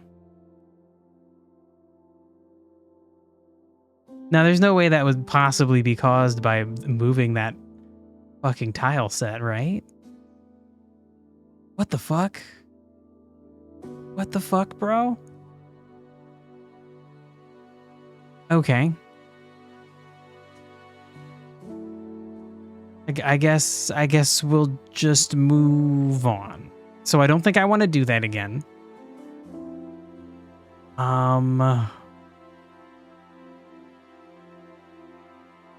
Let's just move it back out. We're probably going to crash it, but then at least we put it back to where it was. Hey, he's okay this time. And I can pan the camera again. What? What, dude? Oh my god. I don't understand anything because that is so completely illogical to me. How? Like, if you can't load the assets, you can't load the assets. But I was able to zoom out and zoom in on different parts of this map. So, like, clearly you could load all the assets. I just couldn't pan. Okay. Okay, well, all right. Problem solved-ish. Oh, and it put the dock back here because I closed it. Okay, cool. Yeah, oh, dude, all right. Godot. Godot does a lot of things that just, like, please me. It's also annoying and obtuse in many ways, but I think the thing that it's trying to do, that comes with the territory. Okay, so now let's think about this. So we have our assets folder, and it's a bit disorganized. But trying to organize it caused an incredibly weird problem. So for now, I guess we just leave it. Ooh. I think maybe, though, I need to think about what other assets will be in the game. And I feel like how I would like this to be structured would be, I would like it to be assets and then 3 folders. Like audio, and then video. Like maybe I'll have video. I don't think so. I feel like everything would just be sprite sheets that Godot then turns into video. It would animate a sprite, but I don't know, maybe like if there was like if I had an animated cutscene or something, like oh my god, I don't think I will ever have that, but like, can you do that? Okay, there is just a video stream player node. I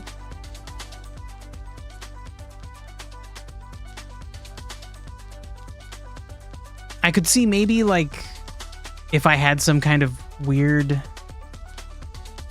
situation, like the player's in like a laboratory and there's like a video on a computer monitor, but no, I feel like those would just be sprites, like sprites that the game would animate. So the only time I can really actually think of using video would be for animated cutscenes, like Sea of Stars has a bunch of cool ones, obviously in homage to not Ragnarok, that's a different game series, Chrono Trigger. Oh my god, whichever one's first. I definitely remember as a kid, like you knew you got further when you got a sweet cutscene. Like either it's like a new character intro, or like the plot, the conflict is rising, and you've now been deemed worthy of seeing an animated cutscene. It's fucking sweet. It was always a nice reward. Okay, so I don't think I actually really need to do that. So for now, no video. Just like audio and image, I guess. But I guess, okay, so no. There's going to be so many kinds of image files. I already have so many that I want to move them? Yeah. All right.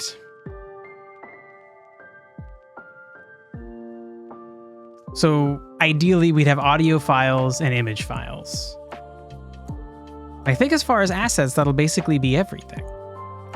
That's what'll make up the game. And then inside of audio, music,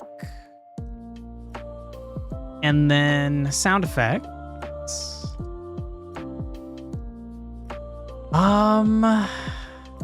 And then I think the minimal amount of voice acting this game might have is either going to be it's either going to be me reading everybody's dialogue with like a voice change mod, which is kind of fun.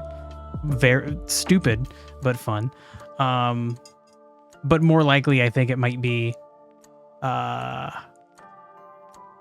would say the Banjo-Kazooie version of that, where instead of somebody saying like, "Hi, how are you?" it's like, it's just like weird noises. But I think Banjo-Kazooie's version of that sounds like it's like off-putting. I think Celeste does a good job. It's a much more pleasant, like, and you still get, like, if they're mad, you can still like hear it in their rising tone. And so I think we might just consider those sound effects. You might just make a subfolder to sound effects that's like dialogue. Something like that, because they are still kind of, they're going to be played like a sound effect file, like play it at this moment, whereas music is looping. Okay, so then that's fine. Oh, I'm like so mad I can't organize this without destroying everything.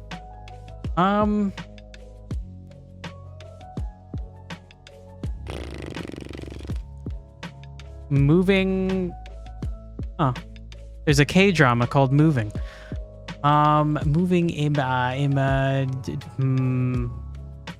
moving files in Godot 4.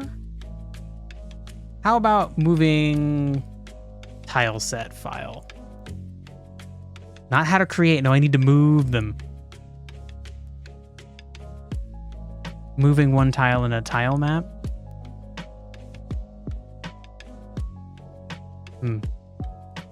You don't move tiles in a tile map. Create an object at the tile location. Well, okay, so now that functionally gets at the answer. But it would be interesting if someone was making a game where they wanted to like actually change the tile map. Somebody had talked about how they were using Rust with Godot 4 shoots. I think somebody who like rated me while I was doing Godot stuff. And I looked up Rust.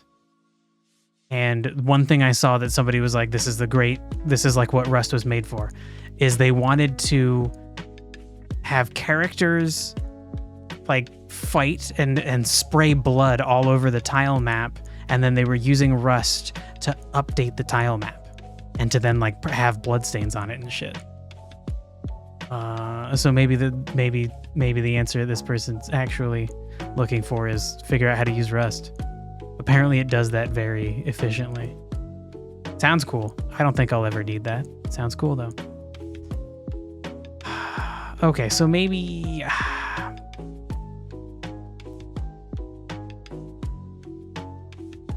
just like moving files? Question on moving files. Okay, sure. Yeah, they got a problem with moving scripts. Okay. If it runs but gives you a cyclic error, you need to restart the editor and that's it. Oh, when you're moving files, always use the engine's move to. There's a move to option. Okay. Okay, that's going to be slightly annoying, but duh. How did I not? Bro, I'm so fucking dumb. How did I not right click? Where is that option? That's got to be an option. Open, edit dependencies, view owners, create new, copy path, copy UID, rename, duplicate, move /duplicate to. Okay, cool. Great. So then, let's organize this bitch. So first we'll get all the tile sets. Can I do like a multiple at once move to? Great. And we want to move you into add-ons. No, not add-ons, assets. Brain. Bro. Man, I thought as a kid I knew what it meant to be tired. When you are over 30 years old and you get tired, like your brain just doesn't work and it like hurts. Just like constantly feels bad. Holy shit. Okay. All right. So these are tile sets. So let's move you to tile sets. Okay, well now...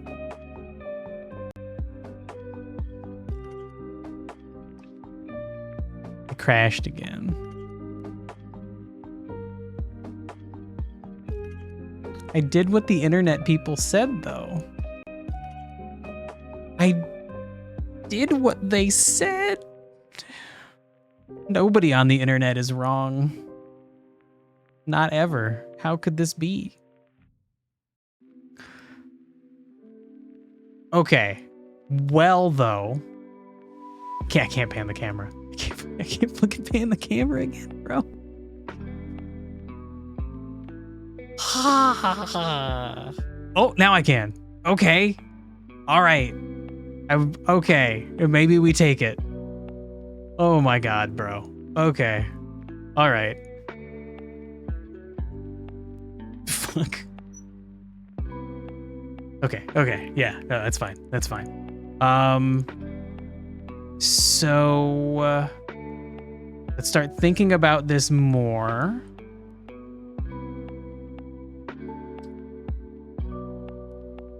There are more tile sets. Okay, fuck. Okay, are you you're the remaining tile sets just that are for background stuff. Okay, so we're gonna move you and probably crash the game again. Why is that a problem? Why do you have this function? It's a folder, right? The image folder is the folder I made that I'm gonna put all these into. We should call it images. Okay. Fuck. Move.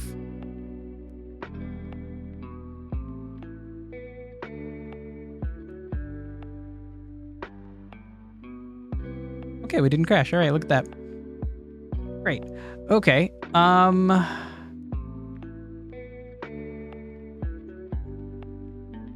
We should move the player sprite. Oh, it's labeled player-2. Why is it 2? Maybe the female character was player-1. So let's move you into player. Don't you fucking crash on me. Okay, buddy. All right. And then we have Eradicate.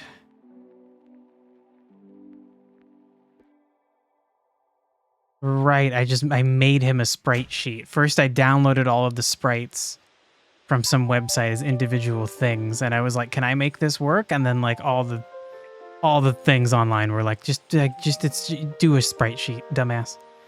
So I did a sprite sheet. Okay. So then maybe we make a new folder inside Pokemon. And we just call it Eradicate. And then we'll put Eradicate stuff in there. I think that's good enough. Okay, this is a bunch of them. Okay, all right. They're small though. They're smaller than those giant tile sets, so maybe we'll be okay.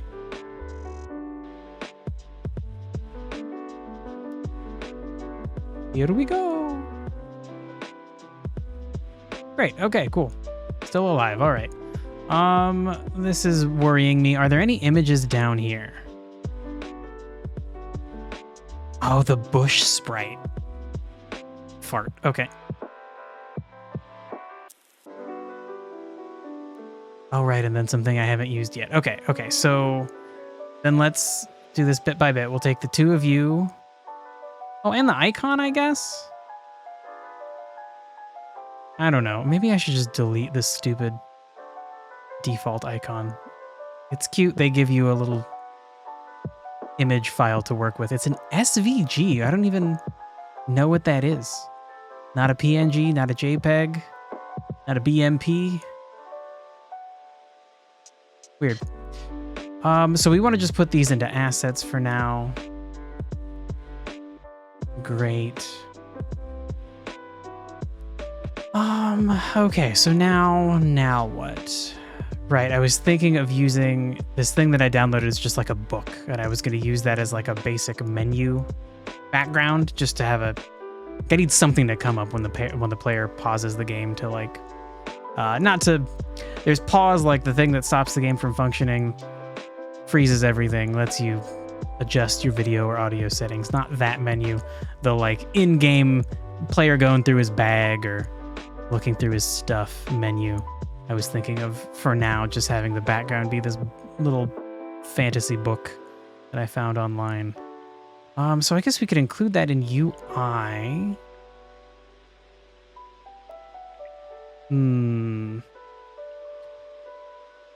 Shit, honestly, I should probably, like, a bunch of these files are, like, fucking pointless. They're just things from projects that I brought in that I don't necessarily need. Shit. Do I worry about it now? Nah. Especially because I haven't actually looked through this shit to decide if I want it or not. Maybe I do. Definitely should go look through stuff. I'll do that on my own time. Okay, so then we're gonna move you. Does anything else go to UI? I do have a background placeholder image for the main menu. Yeah. Okay, let's think about this. Is that where I would put main menu stuff? Yeah, sure. Anything else? No. Okay. So let's put you, I guess, right in UI for now. So the sprite export. What are you? I have no idea what you... Oh, right. Nope. No, yeah, I know what you are. You're the fucking... I just made a little, for the title screen. It's just like, it just flashes the name of the game in like 2 colors. Okay, so yeah, you can go to UI as well. Shoot.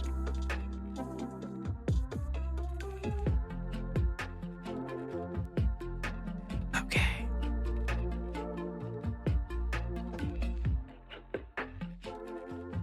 Oh, the bottom of kombucha is always a bunch of weird little cloudy microbes. And I think the weirdest thing about it is they don't taste any different.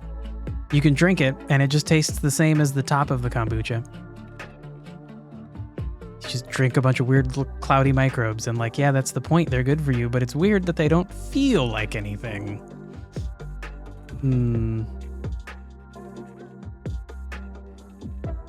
You're back. You were helping your dad. What do I think about LDTK?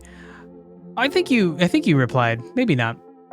You said it's beautiful. Yeah, you did. That was all my thoughts. It looks cool. It looks like once you have it set up, it's a very fun way to make maps for things. It's fucking cool. If I could use it for making maps for this, I might. It looks like the example was side-scrolling. But you might be able to apply the same principles for like a top-down map. It's fun. It looks fucking cool. Godot has some nice tools for tile set stuff, but it didn't look as smooth and fluid.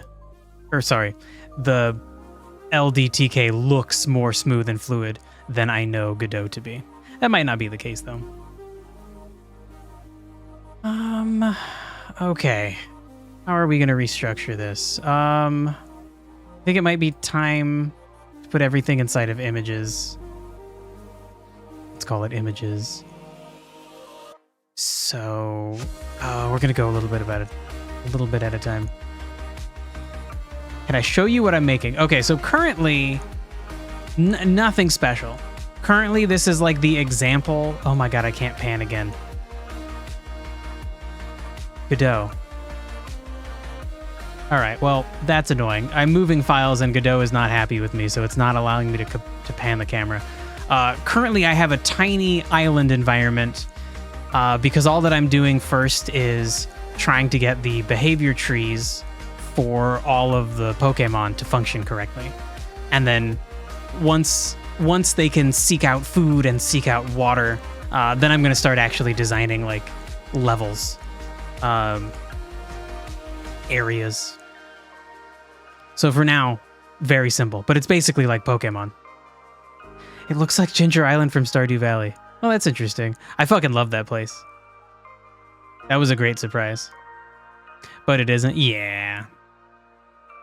It's just like traditional Pokemon sprite stuff. I think they're all from, oh my god, I need to find the name of that game.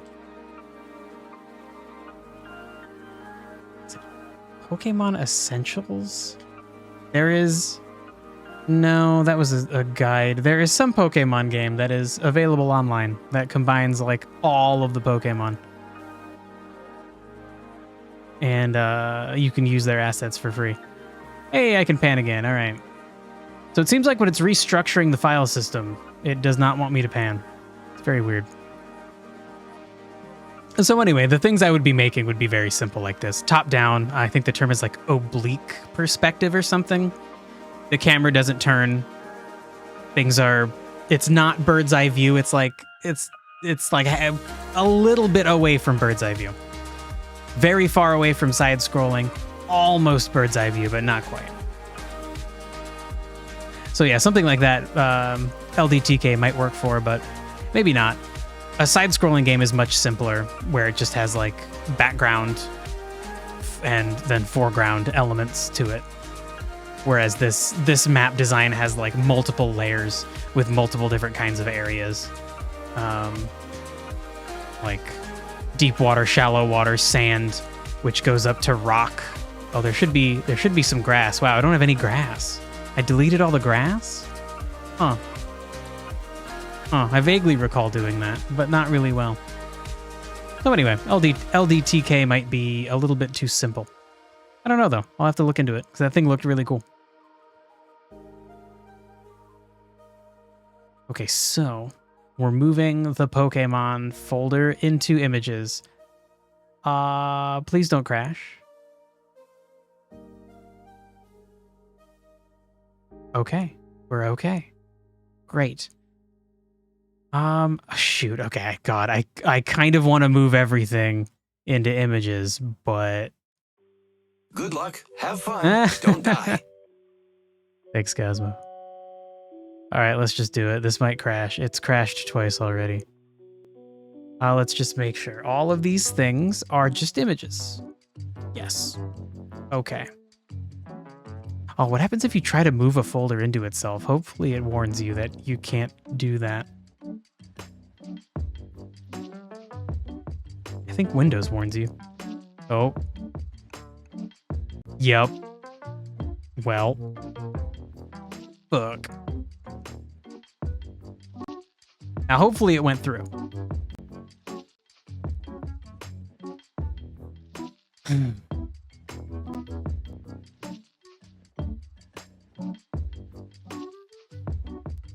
I think this is something very important that's missing from beginners' guides to Godot.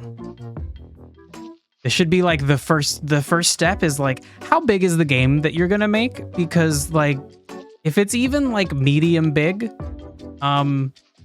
make sure your shit's organized, because if it's not, and then you try to organize it, Godot is just gonna fucking have an aneurysm on you and crash a bunch. And that fucking sucks.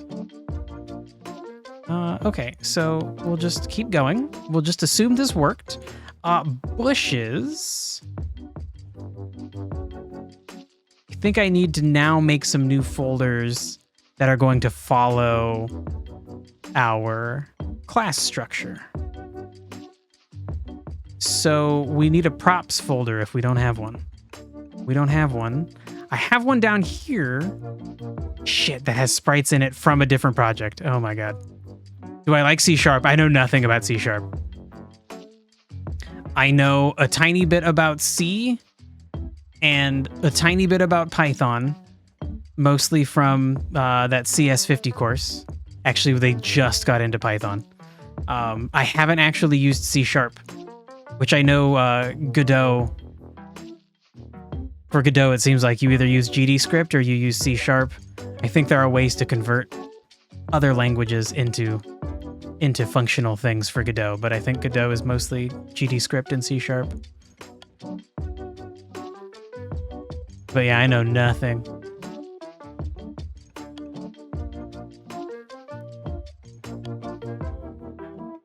All right, we're moving this.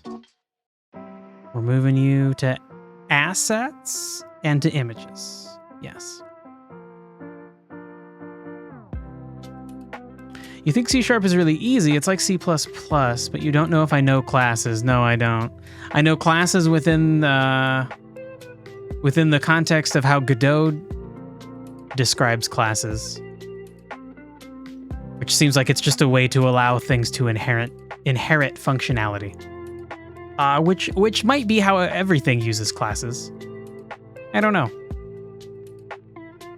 If that's the case, classes are really fucking cool.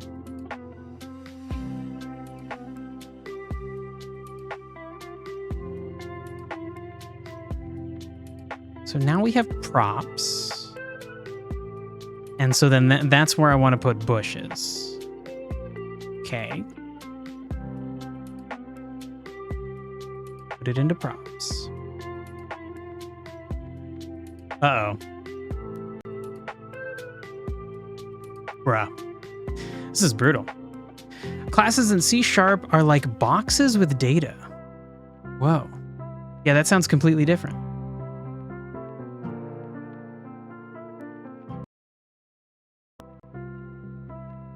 It seems weird to use the same term in such different ways. Everybody should just agree. Let's just everybody come together. Only one language going forward. One programming language, one regular language. They have a constructor that is the method that is called every time you're creating a class with new. I don't know what a constructor is.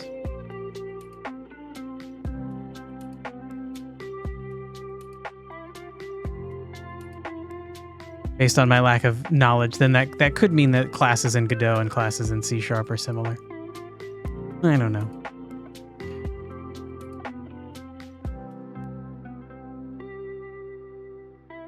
Remember, the world is open for me. Whoa. I can learn everything. Yeah, well, I can learn anything. I can't learn everything, though, you know?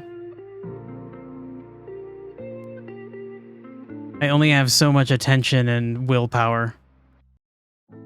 And finite time on this rock.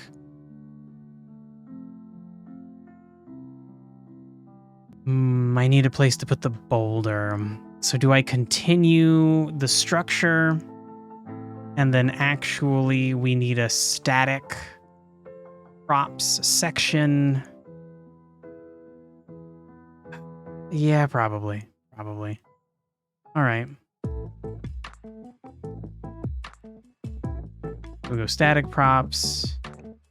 And then the boulder is actually a dynamic prop. Shoot. Props with an S, buddy. Okay, and so then we want to move the bushes. Oh, we want to move the bushes into static props. Fuck.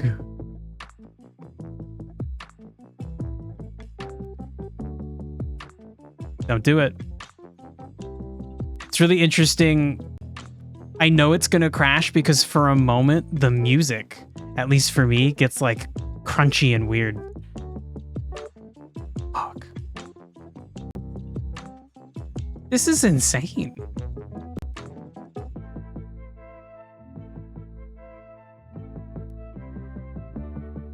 It would be really cool if I could close Godot, reorganize everything in Windows, and then tell it, hey, I reorganized everything, but everything's here. So try to find it. OBS has something like that, where if you move a bunch of things, it'll tell you what it can't find. And if you find one of those things, it will look for the other things that are missing in those areas. And so it might find everything for you.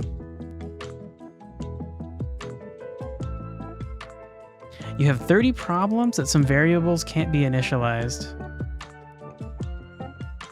Every variable in your program is initialized and then everything works. I was having a similar issue in Godot. Actually, I guess really the problem I was having was the order in which things were initialized. And it seemed like top-down was not the order that things were happening in. It actually was. Shit can be confusing.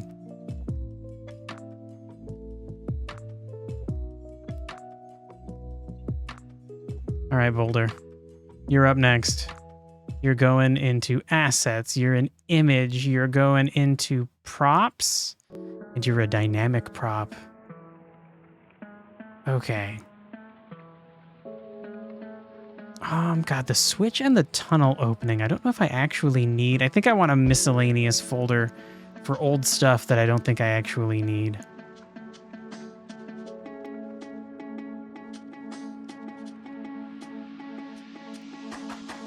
Please don't blow up on me, buddy. Oh, fuck, where... Did I not? Did I make it inside? No, it's just right after grass. What order does the alphabet go in? Apparently, I don't know. Okay. Then let's see, what else?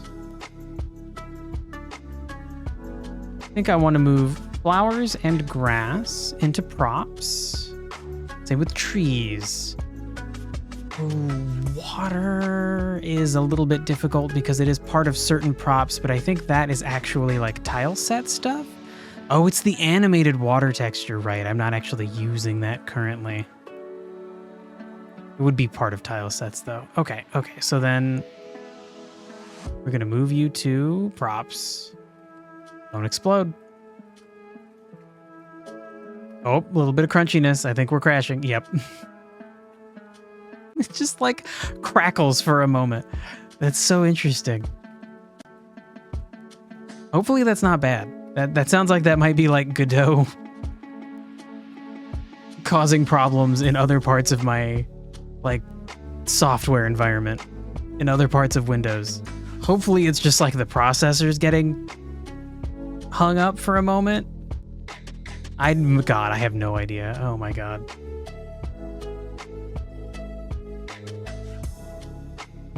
Okay. Things are moving along. God, we still have this giant fucking thing to deal with. Ooh, while we're down here, let's move Moog City. That was the song that I'm currently using. It's just a nice nice menu song. Okay, so we're gonna move you. You're gonna be the only audio asset in the game. Congratulations, Moog City. Oh. Ooh, very crunchy. Very crash. Oh my God. Shit. Look, we're gonna be done with this, and then I'll never have to do it again because I'm gonna be perfect going forward and put things exactly where they need to be, because like that's the kind of person I am. So organized. Fuck. Okay. So let's go back into images. What else do we have? We have buildings. Those are certainly images. They're not props. Yeah, I think that's okay. Okay, I do want to put water into tile sets. Shit. Okay. Huh. Menu kind of wiggles left and right. Oh yeah, there's an outline border on this menu that's appearing and disappearing. Weird. All right. Okay, we're moving you into hitboxes. Not hitboxes. Oh my God, that's just the fucking word that I read. We're moving you into tile sets, my guy. Holy shit. Oh. Hey, it didn't crash. All right, great. Cool. Okay. Anything else? UI is a good folder. Tile sets, good folder. Props, good folder. Pokemon, good folder. Player, good folder. In the future, we'll need an NPC folder. We don't need that yet. For what it's worth to you, the audio sounds... for what it's worth, the audio sounds normal to you when it crashes. Yeah, so Team Worm, I think what it actually is I use this thing called Voice Meter, which allows me to separate out audio sources so I can just like control them with sliders. Kind of the way that you can now. You used to not be able to do this in OBS. You used to need this to be able to control all your audio individually in OBS. But then OBS had an update where now you can listen to individual programs, thus mostly making this useless. So it is this program is what's having a problem. And this program handles what I hear, which is very nice because then I can control like the VLC audio is its own little bar, and then I can have that hooked up to Stream Deck.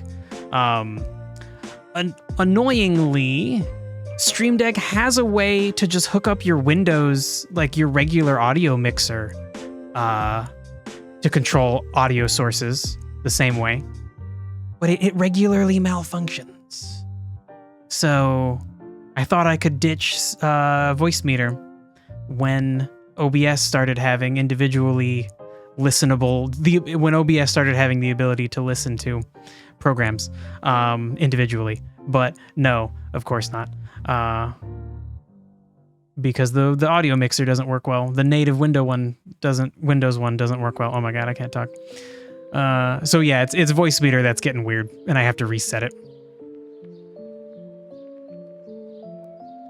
You used Unity once and you think it's usable, but you still don't want to learn it. Yeah, I would be skeptical of it because of their new CEO. Well, he's not that new anymore, but he's a giant monster of a human being. He's a giant piece of shit. And he made that clear when he tried to... Well, it was clear he was a piece of shit before he worked for Unity. But I would not trust Unity really ever, because they're willing to put a giant piece of shit like him at the helm. So, you know, probably not a good idea to invest making a whole game in Unity. It did seem great, though. Before the problems, it seemed very, like, lightweight, but capable of doing a lot. You just had to, like, actually be good at figuring out fucking coding. But that's the main reason I chose Godot over Unity, is Godot is open source and has an active community. And Unity was busy shooting itself in the foot, looking like a piece of shit. And so I decided definitely not Unity. And then what, Epic has the Unreal Engine, which looks like it has a lot of cool stuff going for it. And I have screwed around with Unreal before, but it seemed like too big for my purposes. Godot seems just right. Godot seems like what I want.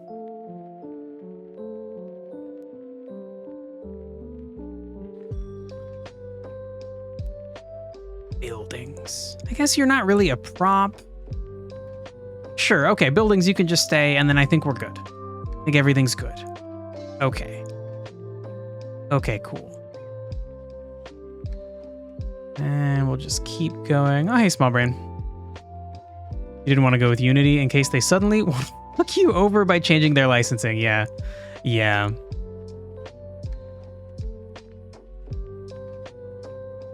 Yeah, Cosmo, I get the idea about what you want to do. I think it makes a lot of sense, and I think it's what I would, like, in an ideal world, it's what I would want to do too.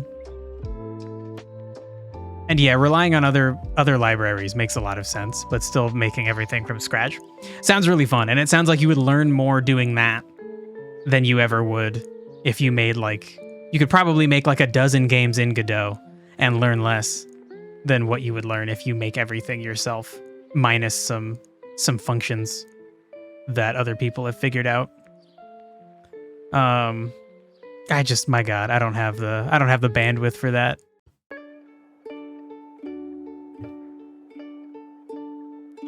It's also very fun using Godot, seeing things that people have made. Yeah, it gives you more satisfaction for sure. I feel like it's like you can make something from scratch, or like I'm making something from scratch, as in like I'm going to the store and I'm buying some nice flour and some fresh strawberries. You're making something from scratch, like you're like, no, I'm gonna grow the fucking wheat and I'm gonna grow the fucking tree, the bush that strawberries come from. It's a much bigger thing. It probably satisfies on a level that doesn't compare.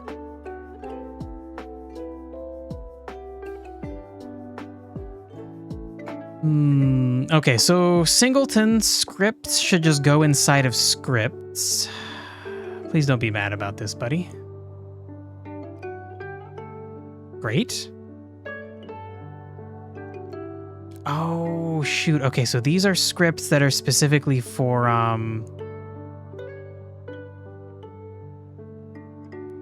shoot, they're for a state machine. Do I just call them states? Yeah, I'll remember that. It's weird to call them like state machine states. Right, you also go in scripts. Okay, so I think we need a folder that's like components. Found a Twitch channel about programming with keyboard ASMR sounds. Wait. Like, ooh, I need a further explanation. How does that work? Like their keyboard makes ASMR sounds as they code, like as they type, like the physics function, every key they hit makes a like pleasing noise. That sounds really cool. I just made up what that is. It's probably not what that is, but that sounds like that would be a cool thing if that's what that was.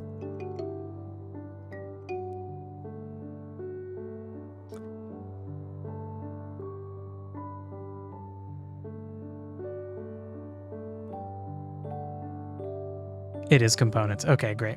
Great.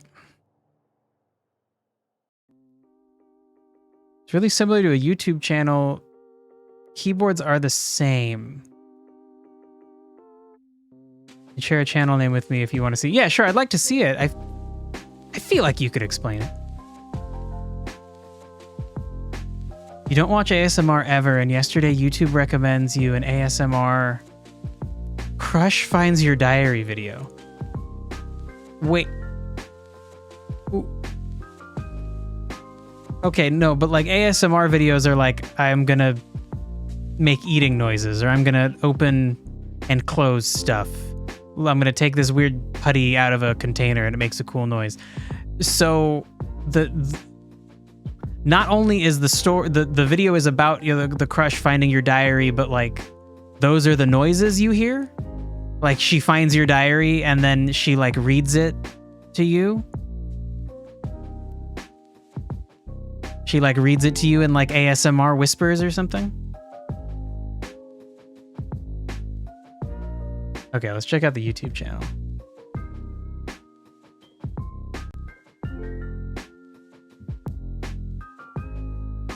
ASMR programming.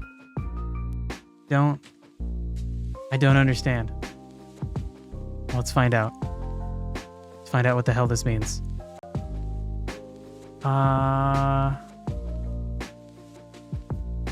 Programming a spinning donut, no talking. All right.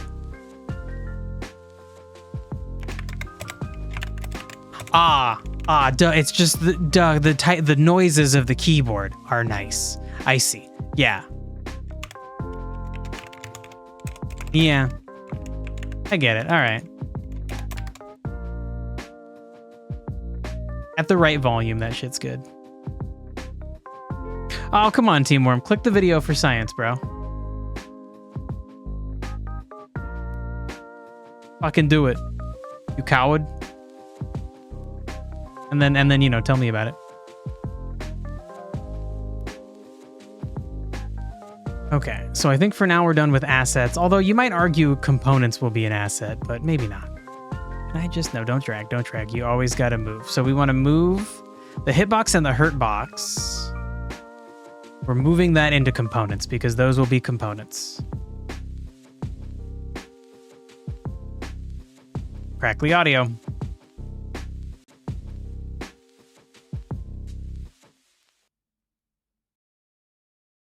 Godot, be better. Anyway, Cosmo, those are cool. Those are cool YouTube channels. That's a fun idea. It's also kind of cool if like I know some people just listen to ASMR to relax, but I feel like that might be a really cool middle ground for like if you're working on something, then it's almost Uh-oh.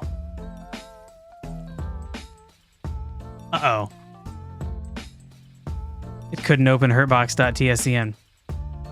It could have been moved or deleted. Yeah, it was moved. Guess who moved it? You, 'cause I told you to. Shit. Okay. You dumbass.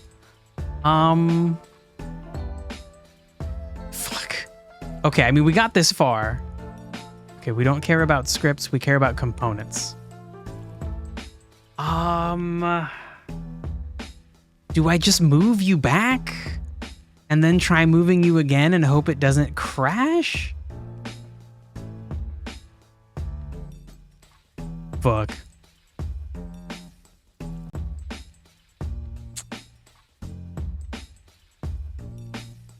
You want to do something similar, but you think you have too little knowledge.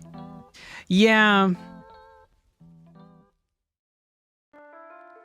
Yeah, you could always like cut the videos to edit out your thinking process. But yeah, I feel like that wouldn't be the same. I think it makes more sense to wait until you're capable of mostly coding with little bits of thinking here and there. Which is that's quite a fucking feat to get to. It is absolutely like a fucking language. There's so much to learn about it to be able to just fluently think about what you want to do and then just very quickly turn that into words that will do that thing. It's fucking crazy. You could do the coding beforehand and then the video. Oh, like you just like essentially are like you get your idea done ahead of time. And then the video is just you like essentially copying all of it. Yeah, that could work.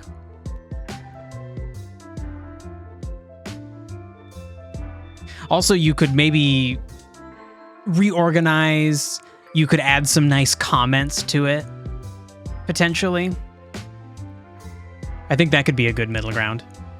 Because really all people want is they want to hear you making nice clickety-clackety noises and making progress on the thing you're making. So then adding in some notes, if they ever glance over, seeing the notes you're typing could help them understand what you're doing. So I would imagine some people would use those for tutorials. If they just, like, that video was like making a spinning donut. If you wanted to do something like that, but you like don't want to hear people talking, you're like, I just want to see the code. I just want to like absorb the code with my eyeballs. That would be like the perfect video. Okay, so I put it back. I put the hitbox and the hurtbox back, and now it's not mad at me anymore. I want you back out here though. I like having this floating for now. Okay. So I think the hitbox I'm not using, but I made it ahead of time because I'm gonna use it. Oh shit, don't duplicate it. No. Move/duplicate. So we're gonna move you first to components. Come on, you're like not being used for anything. Don't be like that. Fuck. Fuck. You've created some videos about ASMR keyboard typing, but not about coding.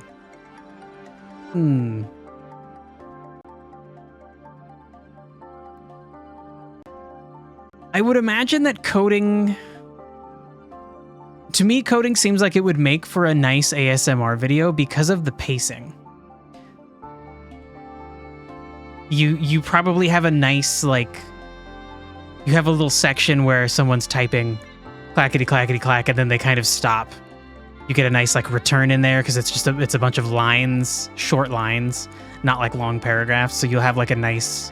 You have them hitting the enter key kind of like every now and then, almost like a song, like part of a rhythm. And then pausing every line or two to like when the person doing it reviews what they've done before they go on. Probably gives it a nice, at least from listening to that guy's short little section of his video, it seems like it gives like a nice, like almost like song-like quality to it.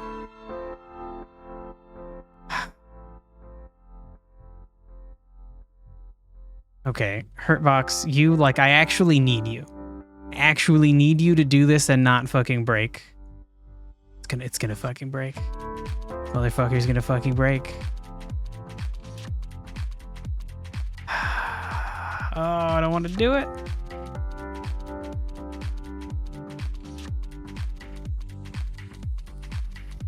He didn't crack. Okay, all right, great, cool. He did it. Sweet. Okay.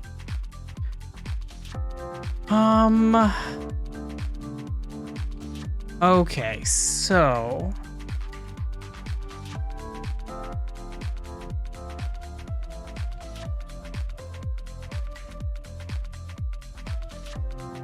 I wonder... So far, I have 3 folders that have within them a scene and the corresponding script. The hitbox and the hurtbox, which are for sure components. We're going to be reusing those on lots of things. Almost all of the important things will have a hitbox. Maybe not a hurtbox. Oh, wait, no, is it the other? Shit. No, I guess all the things involved in combat will probably have both. They'll probably have both. Guess more things have hurtboxes than hitboxes? Yeah, because the hitbox hits the hurtbox. Things like a bush can get hit, but they don't hurt things. Yeah, okay. All right. I don't know what to do with the UI one. That's not really a component. I guess it can just hang out here. Most of the things that are going to have their scene and their script attached to each other in one folder are going to be components. So I don't think this is going to get that crazy. All right.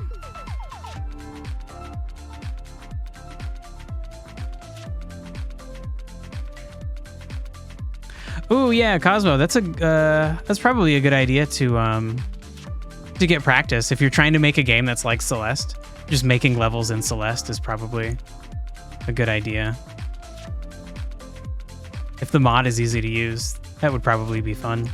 Like Mario Maker is fun to just screw around in.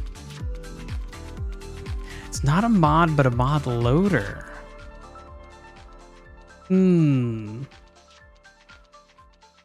So then do you just you have to make your own levels through some kind of outside system? It's not like I was hoping it was a thing like Mario Maker where you load up Celeste with that mod and it lets you make your own levels inside of it with some tools.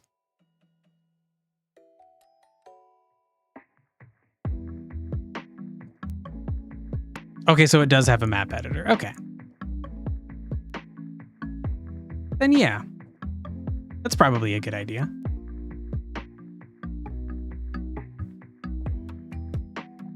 I feel like if you don't like making levels for a platformer, then you probably don't want to be making a platformer.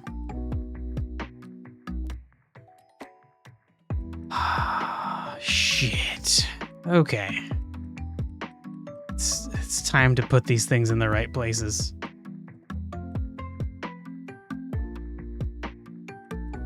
The boulder scene. Okay. So we have the boulder in assets.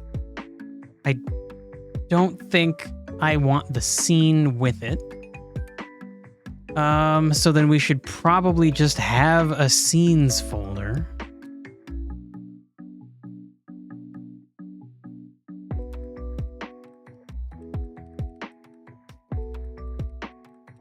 Is that how I want to do that? Because then we have folders like UI where we've combined the scene and the script together right next to each other. And then otherwise we have things broken down into the scenes folder and the scripts folder. Yeah, I guess that's okay. All right.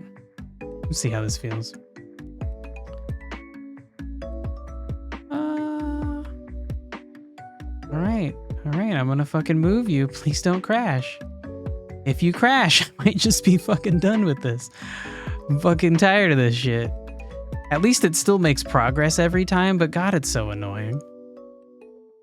Okay, you're a scene.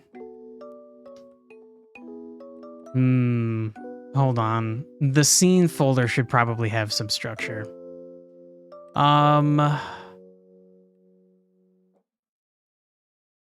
Okay.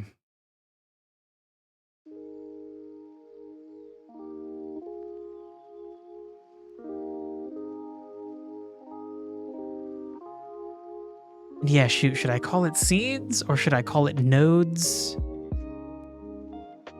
I guess not every node is a scene. You have to like intentionally instantiate it as a separate scene.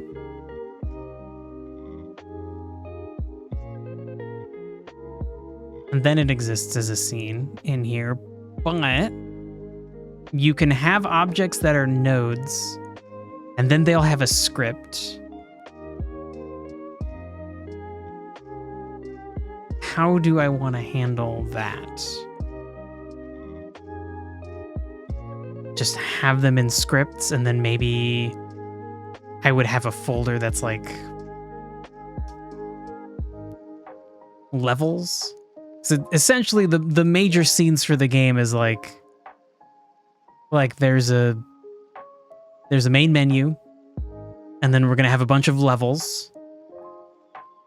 The main menu loads you into either the starting level or the level you were last at. And actually, nope, that's wrong. What the main menu does is it loads the game manager, and the game manager is the one that will bring you into whatever level you should be brought into, and will handle switching between levels, all while leaving you with a pause menu that you can always access. And then inside each of the levels, you would potentially have all sorts of objects, some of which might be unique, some of which will probably be their own scenes, like the boulder, some of which won't necessarily be their own scene, but they may have a script attached to them. How the fuck do I organize that? I mean, I know for scenes, I want levels, and maybe we don't call them levels. Do I call them regions? That might not be smart. While making the lore for the game, I'm currently calling individual areas regions, and the entire game takes place within one nation that is on like a big island continent.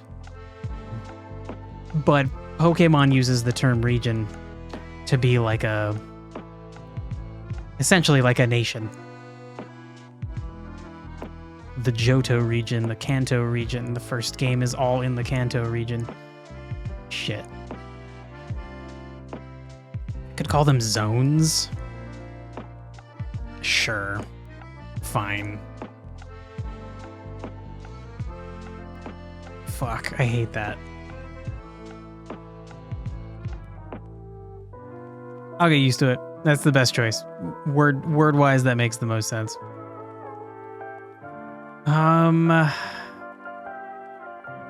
Okay, so within scenes, we're gonna have the game manager, and we're gonna have each level. So, like, I think the game manager can kind of just hang out in there. Oh, and the main menu, sure. Okay, so let's try moving the main menu. Right, but you have a script too. Dang it. Okay. Okay, so then... So what I was thinking is that the main menu would just sit inside of scenes. I don't like that structure, but we're only going to have a few folders inside of scenes. It's probably okay that Game Manager is in there directly. But then I want the script to be in the same spot. The same folder structure, except the scene is located in scenes, and then the subfolder, and then the script is located in scripts with the matching subfolder chain. So we'll always be able to find them.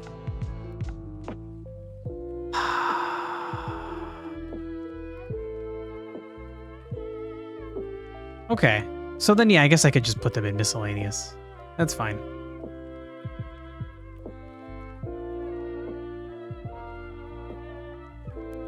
Oh, it doesn't let me put periods at the end. I've been putting periods at the end of my miscellaneous, and it's just like, yeah, no, you're fine, and then it ignores my period. Yeah, okay, all right, whatever. Fine, okay, so then let's move the game manager and the main menu. So .gd is the script, and .tscn is the scene. Oh, buddy, don't get mad at me. Don't get mad at me. I'm trying to be organized, man.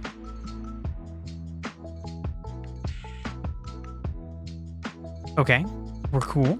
Let's put the main menu script into scripts and then miscellaneous. Great. Okay. Now what we want to do is the game manager.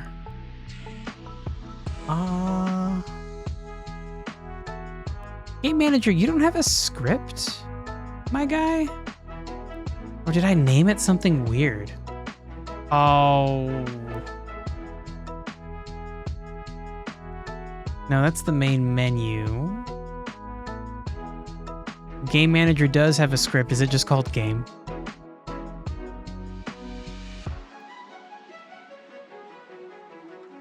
Where do I see your attached script? I swear is like in this corner.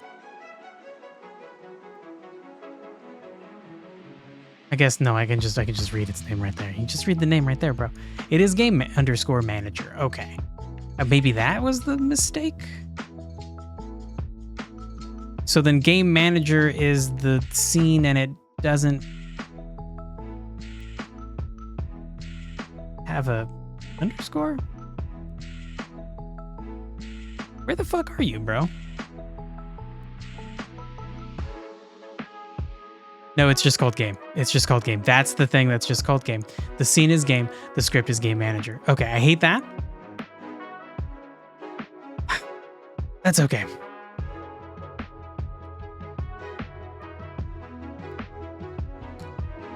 Okay, so then we move you You are the main one. I think that's why you're in blue? Probably. Okay, you're the scene, so you're gonna go in miscellaneous. Oh, fuck me. Okay, great. And then game manager, you're the script. You're gonna go into scripts, miscellaneous. Okay. Okay. All right. Okay. The boulder scene. Okay, so I think having a scene and a script folder for objects would make sense. We're not going to call them objects, though. They are props.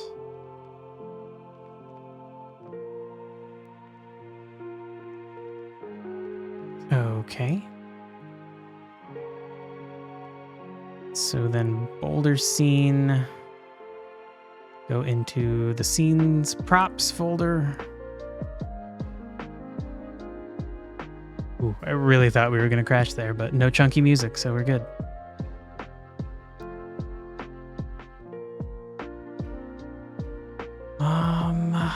Okay.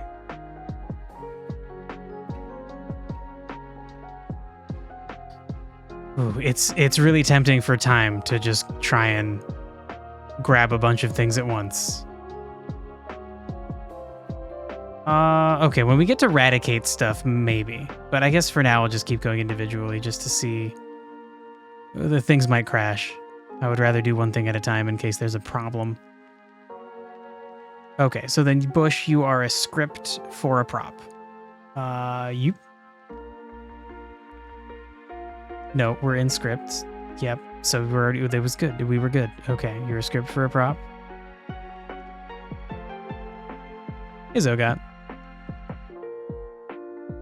Ooh, take note, refactoring isn't great and references to script and scenes can often break. So run often. Shit. Okay. I think the most complicated thing is the behavior tree that I have built. You've dealt with this week, shit. Okay. Yeah, that might be a problem. I'm currently in the middle of trying to get something to function. I have like a partially built script that is currently making the game crash, and I was like, okay, well, I'm really tired today, so I think we need to reorganize things. Let's just reorganize things. That doesn't take a lot of critical thinking. So I can't just run the game. Shit. Okay, worst case scenario, I have a backup. And I can just recopy this structure while testing it bit by bit once I've finished the script that I'm working on. You could switch to C++ if you want, because Box2D and RallyLib was made for C and C++. But you're using them in C#, so then it can do all three of those. That is really nice. I have heard that sometimes there are problems converting code like that, but I know that's gotten better over time.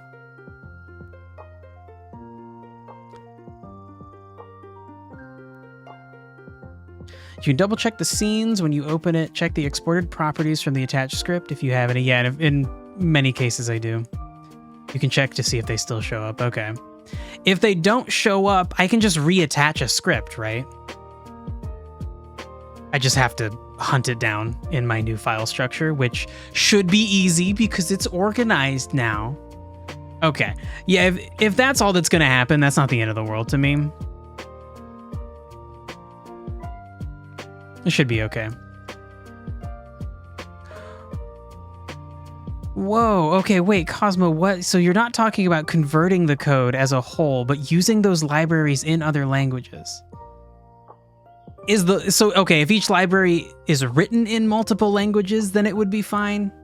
This isn't some weird situation where a library is written in a different language and it's being converted just to be used in whatever you're doing, because that would also be interesting. Either way, that's fascinating. I guess it would make sense to have a library that is written in multiple languages, just for the sake of it.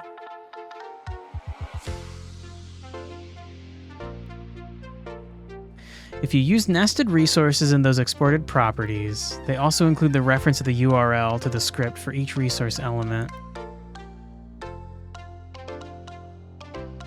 You ended up fixing a lot by opening the scene in the text editor and fixing the paths. Shit, yeah. Okay, in a few situations, I think in maybe one specific spot, I have a lot of nested resources. Fuck. But that's okay. It should just be one spot, one thing to deal with. Eradicate current. So currently I am making a Pokemon-like game with tactical combat, but trying to have creatures on the overworld that run around and eat food, run away from the player, drink water, just so they can all look like they're all up to things as you try to engage them in combat to catch them. And so currently Eradicate is the example we're using, and he has a giant behavior tree. He's the only thing that's actually relatively complicated so far that I've put in. So he's the thing I'm worried about.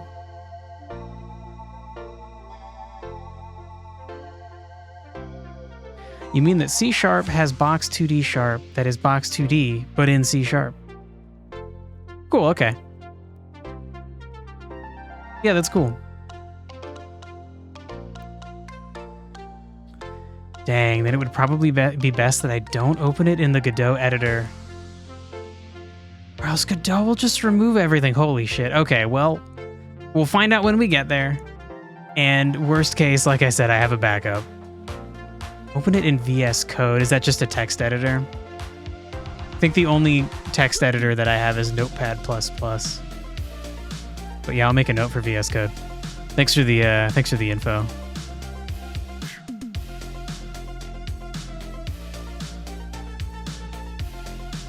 Let's keep moving things. These were scenes? These are scenes. So you can go into the prop zone. Great, good job. Notepad++ should also be fine. Okay, cool. The most I've really used it for is like, fuck, when Mass Effect 2 came out or something, it was stuck in the wrong resolution, and I needed a text editor that presented things nicely to change the resolution in the .ini file, I think. So I don't really have a lot of experience with any text editor, so I don't know if some are better than others. Gate, you're just... Ooh, you're a scene I'm not using anymore. I guess we'll keep you just in case, and we'll just put you in miscellaneous. Okay, and then we have some scripts. Let's see, you're the main menu camera. So you go into scripts and then probably miscellaneous. I'm showing I'm old school a bit with Notepad++. Yeah, like I said, it was like, oh my god, Mass Effect 2 on PC was like a decade ago or something. Going to reference Winamp or Dreamweaver or something, holy shit. So I did, in high school, I learned to make web pages with Dreamweaver. And I also still have Winamp installed on my PC for when I'm doing drugs and want a cool, oh my god, visualizer. There are a bunch of very cool visualizers with Winamp. I think the extension thing is called like Milk Drop or something. Maybe I can get it on VLC Player or something now. But you know, if old program work, why get new program? Okay, you're the navigation agent 2D specifically for the player. Oh my god. Okay. So then I probably want that organized better. I probably want a player scripts folder.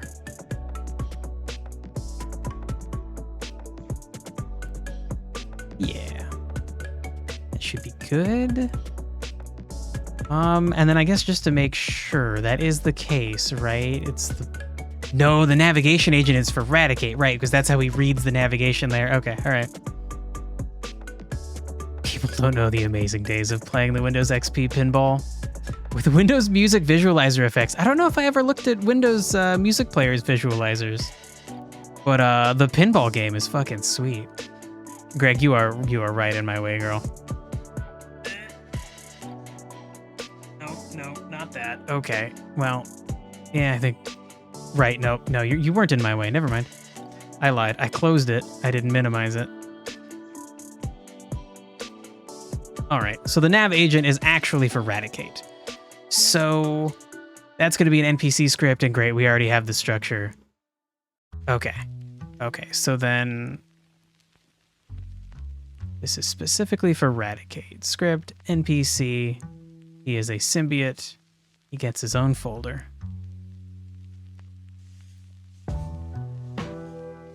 You weren't programming anything in school instead of HTML, but not too much. I think HTML would count as programming. For some programmers, HTML is not a programming language. Huh. Yeah, maybe there's some kind of reason that it wouldn't be considered that, but I don't know. I kind of thought of it as one. I guess it's a markup language, so you're not actually coding anything. You're just like kind of changing the appearance of things. I don't know. I feel like it still counts. The needs check. That is again for Eradicate. Okay, so we're at the point where all these things are for Eradicate. And then, well, okay, no, this is the point where they're all for Eradicate. Okay. So I'm going to skip past the Eradicate ones for now. Okay, the plate switch, you're also not being used currently.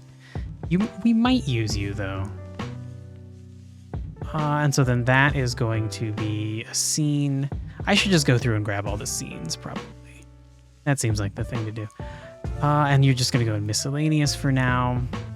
Probably should be a prop, but not ready to organize you as such. Oh boy, okay, moving the player scene. All right. Be cool, Godot. Be cool. I guess we could just put you in miscellaneous. We're just gonna have one player scene. We're not gonna have a bunch of them. It's weird. Miscellaneous as a term seems like not important, but now all of the scenes or the scripts that are so important, there's like 1, 2, maybe 3 total. Like the main menu scene, the player scene, like they're all getting put into miscellaneous. It feels misleading. Please don't die. Cool, great. All right. My God, that made my fucking processor go crazy. Heard my fans revving up. Okay, what other scenes? We have the Rattata Den, which annoyingly I should have called Eradicate Den, but that's fine. Where do we put you? I guess you are a prop. Sure. Okay. Yeah, fine. Be cool. Great, okay. And then I think we might need a new... We're gonna need a new folder for the Eradicate scene. It's gonna be a scene. Can I make a new folder in here? Fuck, I can't. Oh, you can. You can just click create folder. All right. Why not let me right click too? And just only have the option on there be create folder. I guess just symbiotes. Because each symbiote, it's gonna be its own scene, right? Because we're gonna have like fucking sprites and animations attached to them, and then nav agent. So sure, each symbiote's going to be its own scene. Yeah, we'll leave it plural. Yeah. All right. No, it did. Okay, it did make it. Oh my God, I didn't see. Oh my God. Sleep deprived. It's killing me. Okay. All right, do it. Don't blow up. Please do it. Great. Okay. Getting there. Okay, so then we have the player script. We know where that's gonna go. Now we're just doing scripts. And then that is just gonna go in miscellaneous. I almost want to rename miscellaneous to like important. Shit. Okay, the Ratata Den script, you are a prop.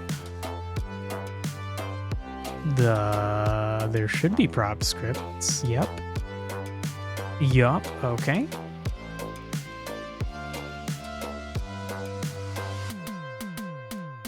Okay. Ooh, now one of these is the actual Eradicate script, and the other is one that I started working on. I think the 01 is the actual Eradicate script. I'm gonna move them both. I should figure that out, though. All right, we're still in scripts. That goes to Eradicate. There you go, buddy. I wonder if I should give Eradicate a subfolder for his behavior tree. It would be kind of annoying to try and fish out if I'm looking at different beasts. In this case, they're still Pokemon. We'll replace them with my own beasts at some point. It might be annoying. Well, okay. So first I was thinking, since the creature's name starts with a different letter of the alphabet, then compared to their own behavior tree, they might be in different spots. But no, because each behavior tree script I'm going to name as I make them from a template. I'm going to name it like Eradicate and then whatever the function is. So, all right, yeah, it should be fine. Should still be easy to figure out. I guess the main script should always come first. A script called Eradicate should probably come before a script called Eradicate something, something, something. Hopefully. Hopefully. Oh, fuck. I'm so nervous about moving all these. Okay. All right. We'll do just like one by itself, and then we'll move them all. Shit. Also, this one's called Needs Check. Did I not? Is that the only one I named? Oh, there's Eradicate Needs Check. Okay, hold on. Eradicate, my guy. Where's your needs check? It's all the way at the top. What script are you? I guess I'll just click you. It is Eradicate Needs Check. Okay, I don't know what the needs check script is. Maybe I realized I needed to give it a unique name and I just copied all the code that was in it at the moment. Made a new script called Eradicate Needs Check, copied all the code over from Needs Check. I'll have to check at some point. Now's not the time to do that. I guess we'll just leave Needs Check out here for now. It's okay. All right. Eradicate, we're going to move your at best food source check and see how that goes. It's an NPC script. It is a symbiote script. It goes into Eradicate. How's that? Okay, so that was very quick. And just all of these Eradicate. Okay. I guess, like, YOLO, dude. Go for it. Great. I guess scripts are easier to move. They're not like there's less info to them. It's just a bunch of text that's simpler than a scene which has potentially a script attached to it and all sorts of things with all sorts of different attributes attached to it. I guess that makes sense. Okay. Oh my god, I've spent 3 hours doing this. Okay, well, we're gonna finish and then I will be done. And then I'm probably gonna go take a fucking nap. Okay, so the need check, we don't really know what to do with. Same with the state machine. These are just general.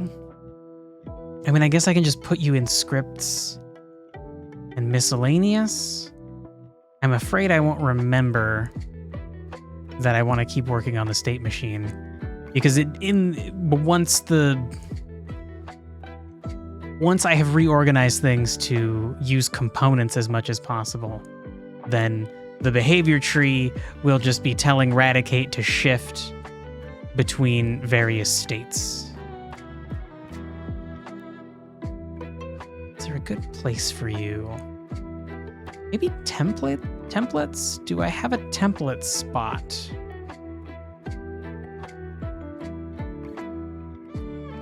I do just have a states Script spot. Oh, interesting. Yeah, okay. So then these are just like old scripts that I'm not really sure what to do with.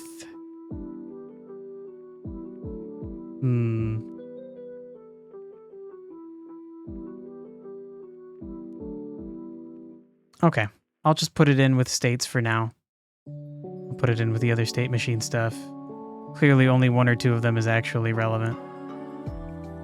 And then I potentially need to reorganize this to be to have a section with templates. Templates? Oh my god, the word is losing all meaning.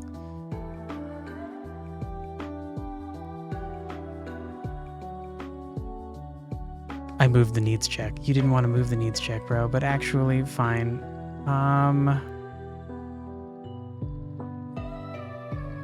Where would I put that?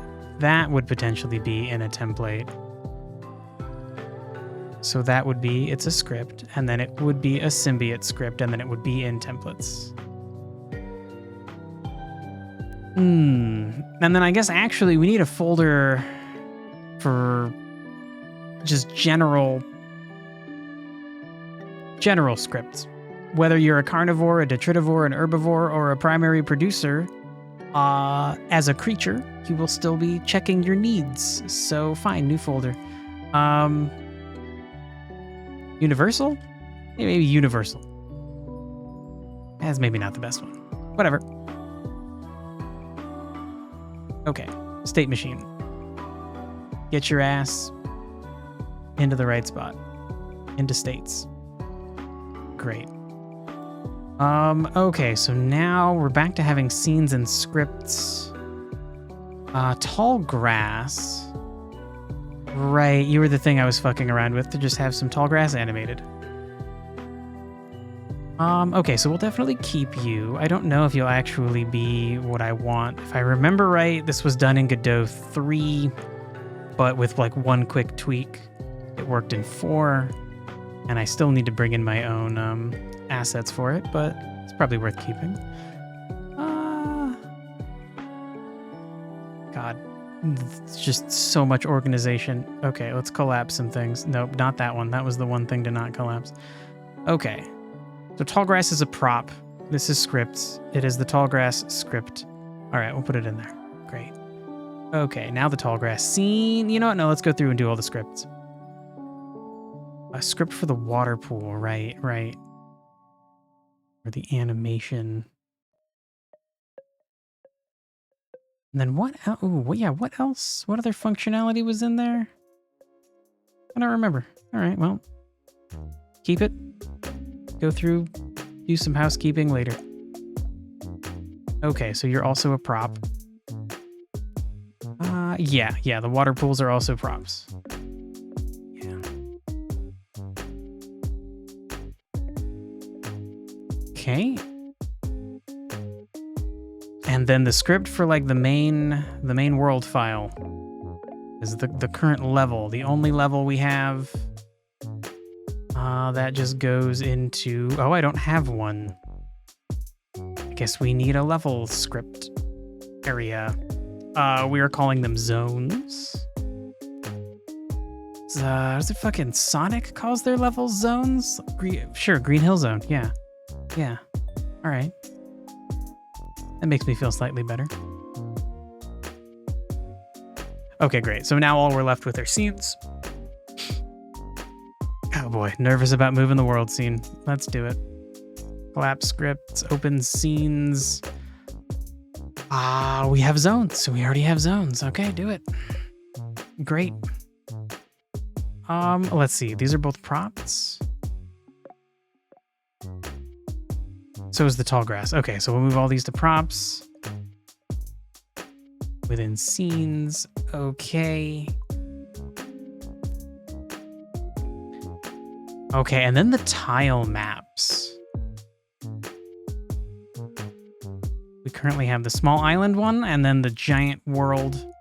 But I began construction of the first area, and then it was really hampering the engine's performance while trying to just make Eradicate run after a berry, so I swapped it out for a little tiny island. I guess you're gonna probably need your own little folder.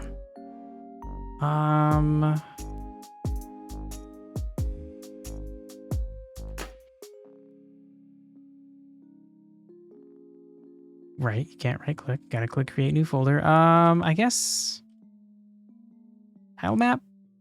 Tile map scenes, just tile maps? Yeah, sure, just tile maps, that's fine. Okay, put you guys in there. Hopefully that's cool. Are you cool with that? Did you break? Can I still go to world? Hey, okay, all right, cool. So it looks like maybe for the most part, this will work out. I'll find out Friday. When we plan for Friday is to continue working on Eradicate's behavior tree. He's specifically trying to find his way to a bush with some berries. So he checks around him for a bush. If it's got berries, he goes to it. If it doesn't have berries, he looks at all the other bushes around him.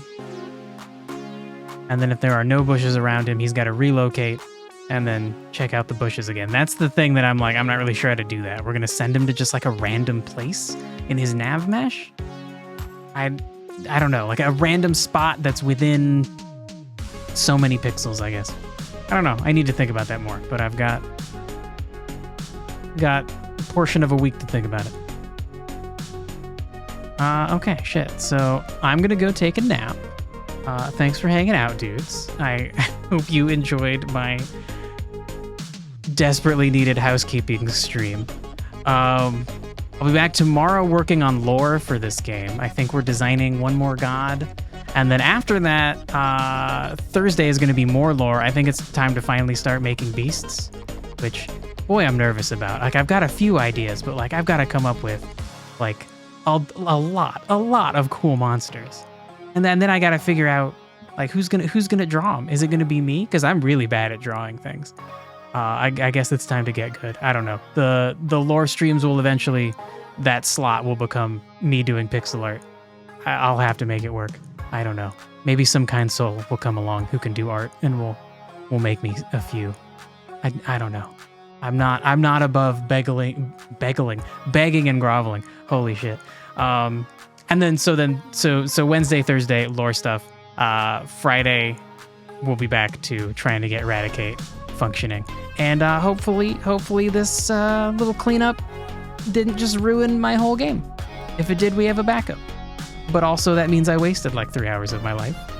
I could probably recreate this setup in like 2, maybe 1.5 if I was just blazing through it. I don't know. Anyway, thanks for hanging out, dudes. I appreciate it.